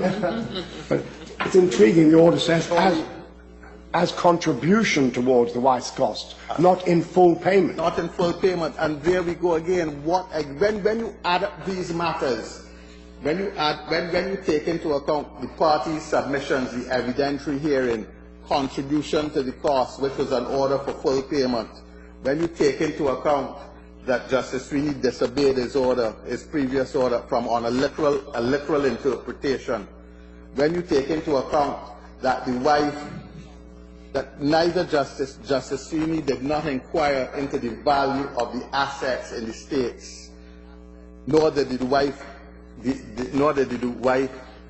give them or give any evidence of them. When you take these things into account, surely you are the position, Your Honors, that there ought to be a trial of this matter. It ought to be scrutinized. But do you accept that if we held that the order with regard to costs was made without jurisdiction, that you could be given leave to defend that part of the claim, but without necessarily being given leave to defend the other part? Let me answer that, Your Honor. First of all, I have difficulty. My learned friend has not cited to me any case in which there has been severance. Well, I mean, severance, there are two separate claims. And I would have thought that in general principle, if there was a tribal issue with regard to one, but not with regard to the other, then the appropriate order would be judgment on one, leave to defend on the other. There are two separate claims arising out of one order. Yes. One order, and when the court goes that far, Your Honor, to decide whether that surely, let us assume that the court goes that far, then the court has to consider this. Okay, well, if we remove the order as to costs, then surely isn't this, with respect to the other parts of the judgment, shouldn't the judgment be scrutinized as well, especially taking into account the other facts that arise? You want us to follow what the Court of Appeal said? You want us to treat it as tainted. Yes. I didn't say, no, my lords. I am saying that if Well, let me ask you, do you support that inference that because the order for costs was, let us assume, was wrongly made without jurisdiction? That means that there was that is a basis for drawing an inference of bad faith against the Massachusetts Court of Appeal? No. Well, no, not the Court of Appeal, to Judge Sweeney. The answer to that is no. Well, But the answer, but what we do say, what the respondent does say, is that Justice Sweeney, having flagrantly disobeyed his order in respect of costs, and with respect to the other matters that arise, surely this is a matter that ought to go to trial. But there's another matter that you might have put into the basket that you were filling with your objections. And I don't mean that in any derogatory sense. You are putting them all together, saying that these should be should lead us to give leave to defend.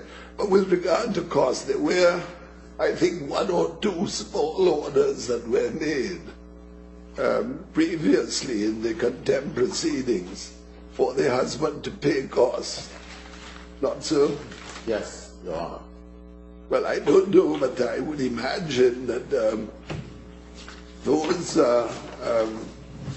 would be if those costs were paid, that they would have been in growing part satisfaction of the lawyer's bill. Correct, Your Honor. So that, in other words, they were not huge amounts. I think 12,000 or something and 4,000. But to that extent, there would have been an over payment by the husband, assuming he paid all that he was ordered to pay. But there are 2 things, it seems to me, Your Honor, that the cause of action as stated in we must make a distinction between costs and fees, because it seems to me that the memorandum arriving at the amount of fees that Atwood and Shirley ran up was $148,000 or dollars, but that had no reference to the costs awarded by Mr. Justice Sweeney in the contempt proceedings.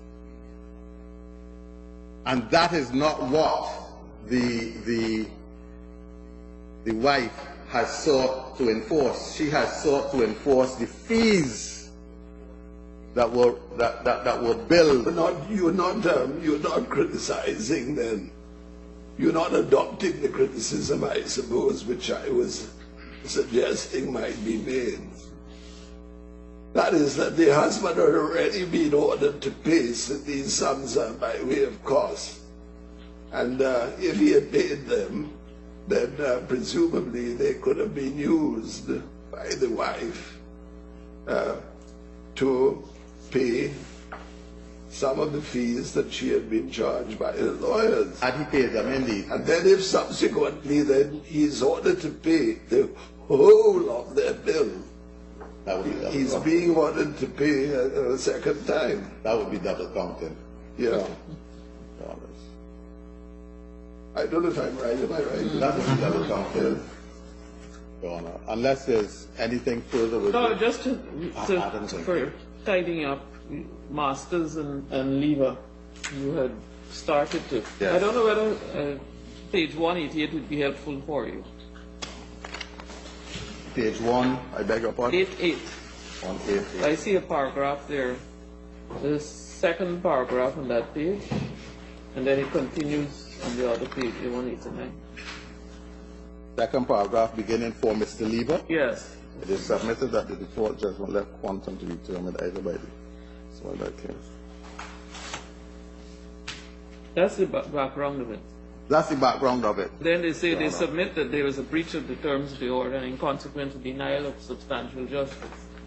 Yes, indeed. Then I think the trial judge went on to analyze that.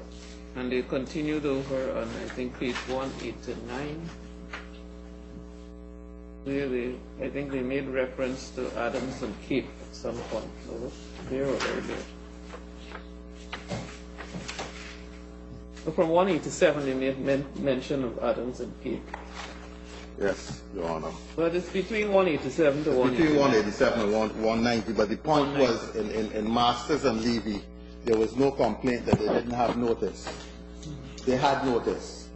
Yeah, the point is But they had notice, but the damages were assessed in a manner contrary to what they expected. So they could have turned up as well. But they had notice. So the fact that you have notice is not, we are submitting, is not a bar to bringing, to raising the matter as to the actual assessment being in contravention of natural justice when the judgment is sought to be enforced. And if I may just finally, but the fact that you had the court had jurisdiction and you had notice is something that can be weighed in the balance when considering the question of substantial injustice. it can be weighed in the balance, my lord. But we say again, Your Honor, we say again that Order 14 proceedings is not the stage to weigh it in the balance. We say that you can only weigh it in the balance when there has been a trial. It seems as though you support the view of counsel who appeared at the initial trial before Justice Moore, that you are entitled to go on a fishing expedition. You are not entitled to go on a fishing expedition, my lords. If I may draw the court's attention to the case at tab 5 of the Weiss bundle, Harrison and Bottenheim and another, at page 55 of the Weiss bundle.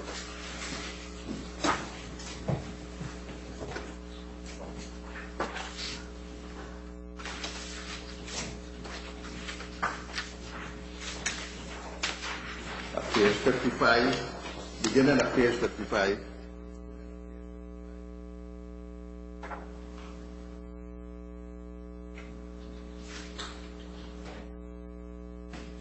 The head note of which reads, in showing cause under Order 14 Rule 1, why the plaintiff should not be at liberty to sign final judgment, notwithstanding appearance, it is sufficient if the defendant shows enough on his affidavit to entitle him to interrogate. That's right. Plaintiff. You must show enough on your affidavit. And we say, Your Honor, that there is sufficient in these matters for the facts stated to go further than Order 14. We may lose at the end of the day. We may lose at the end of the day. The court may not believe us at this stage, but there is sufficient to go beyond Order 14. And on the following page, Lord Justice Bramwell says, Lord Justice Brett, at the bottom of that page, the left-hand column, Lord Justice Brett says, I quite agree that PSA evidence is not to be shut out, and that it is not necessary the defendant should show a good defense on the merits. If he does, then I think the judge is bound to let him in to defend. But I cannot help thinking that some facts must be shown by him.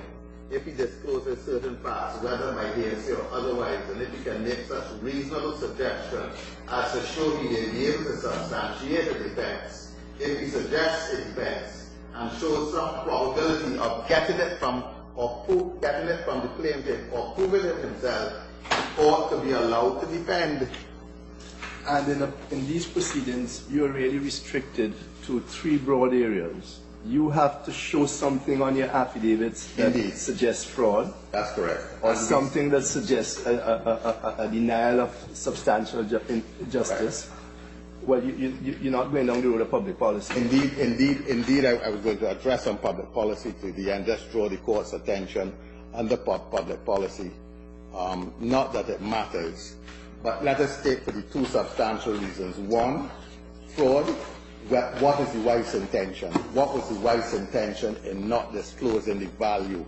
Whether the intent, not what was her intention, whether she was innocent or whether she intentionally failed to disclose the value of the U.S. properties. That is within her knowledge. And that is why we talk about interrogatories and discovery, because it is something peculiar to her. I cannot stand up here and say that it was the wife's intention not to disclose those things, but what we can say is that she knew about it and she failed to do it. Therefore, 2 conclusions can be drawn. One was that's innocent, and secondly, the other that is fraudulent. And the only person from whom this evidence can be obtained is the wife herself, together with disclosure of documents and interrogatories. And in respect of that's the fraud, and in respect of the substantial injustice or contravention of natural justice, we go back to the valuation of the properties, and the judge failing to properly assess those properties in the states. May I come back to this point you just mentioned, the evaluation? Page 16 of the record. Page 16 of the record, my lord. That's the decision of the Court of Appeal in Massachusetts.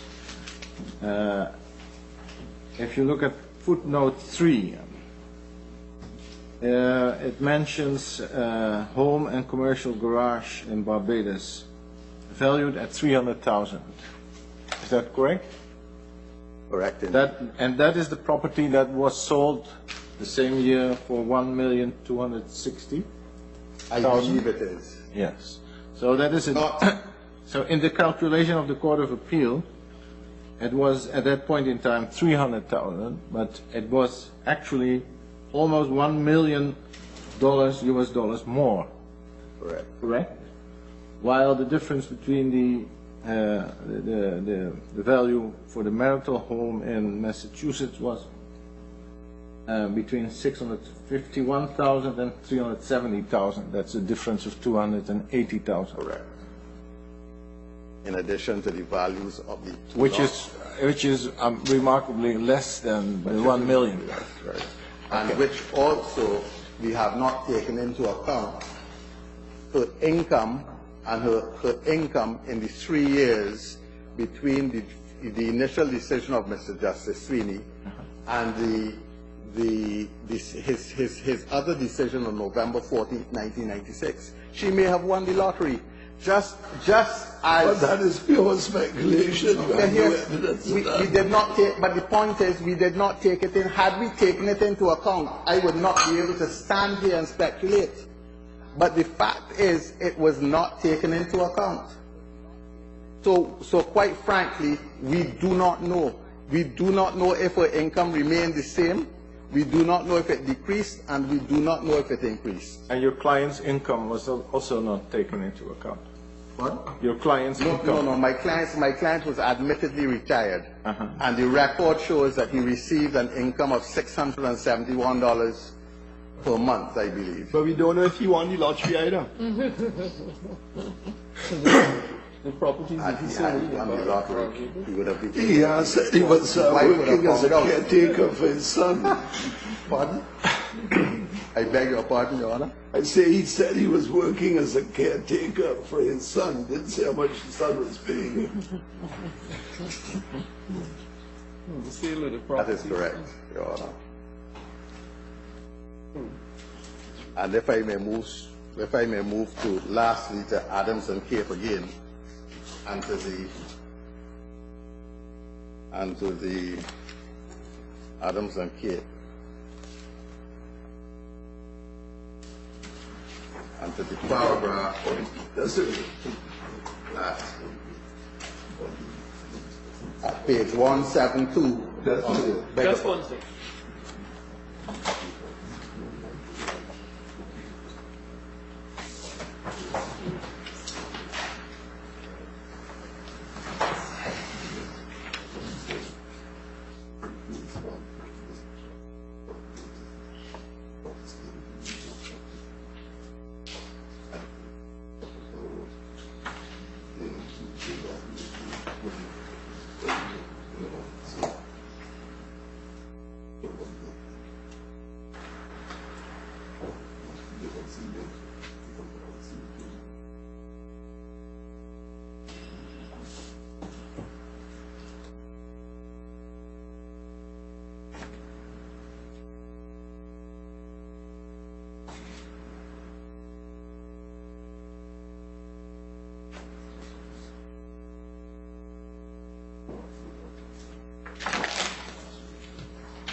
Yes, go ahead.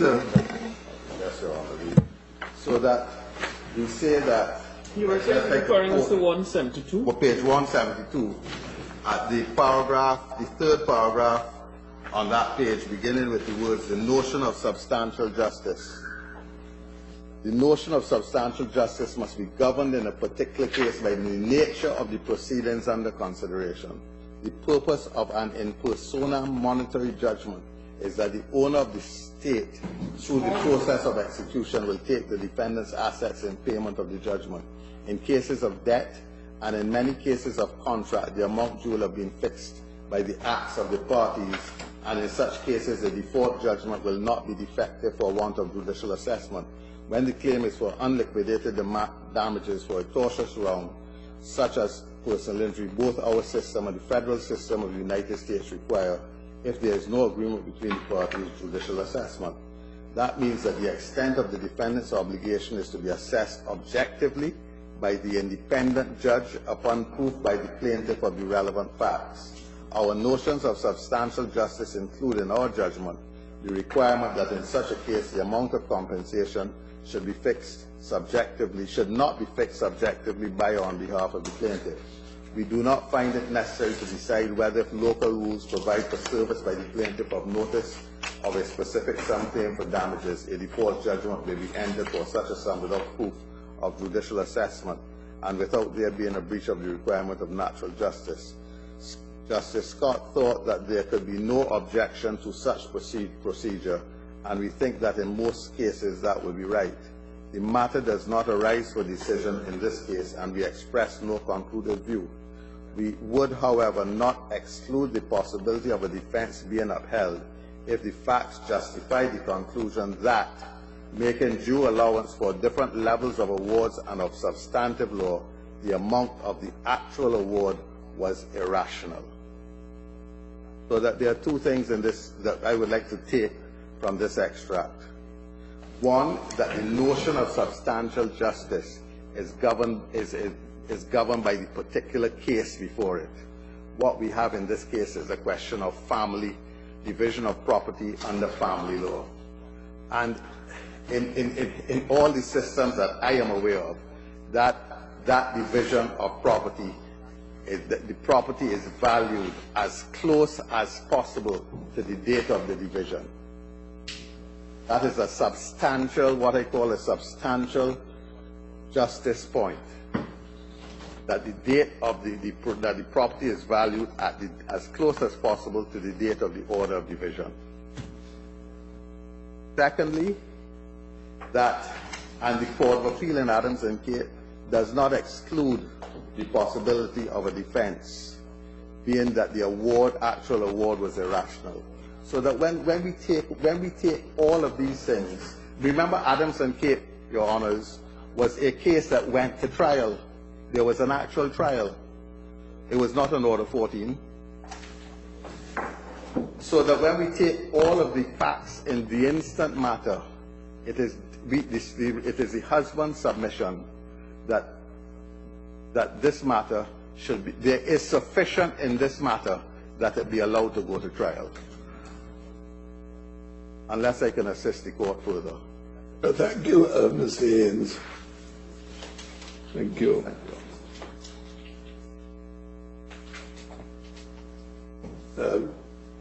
Ms. Waldron, I don't know if you wish to reply. Is there anything you wish to say by way of reply?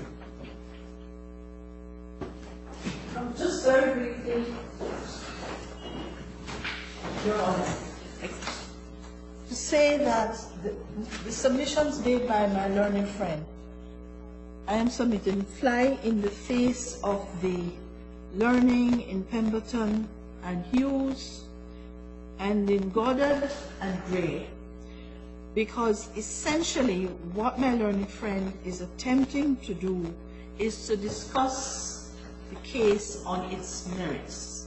And the law is that a judgment thus obtained cannot be impeached on the merits. There was a trial of the matter before, and any such defense which deals with the merits as a matter of law needed to have been put before the Court of Appeal in Massachusetts. And I'm obliged. Thank you.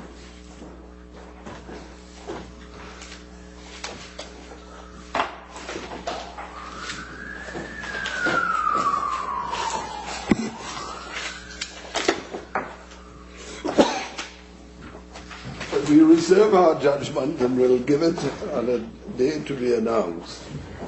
All right.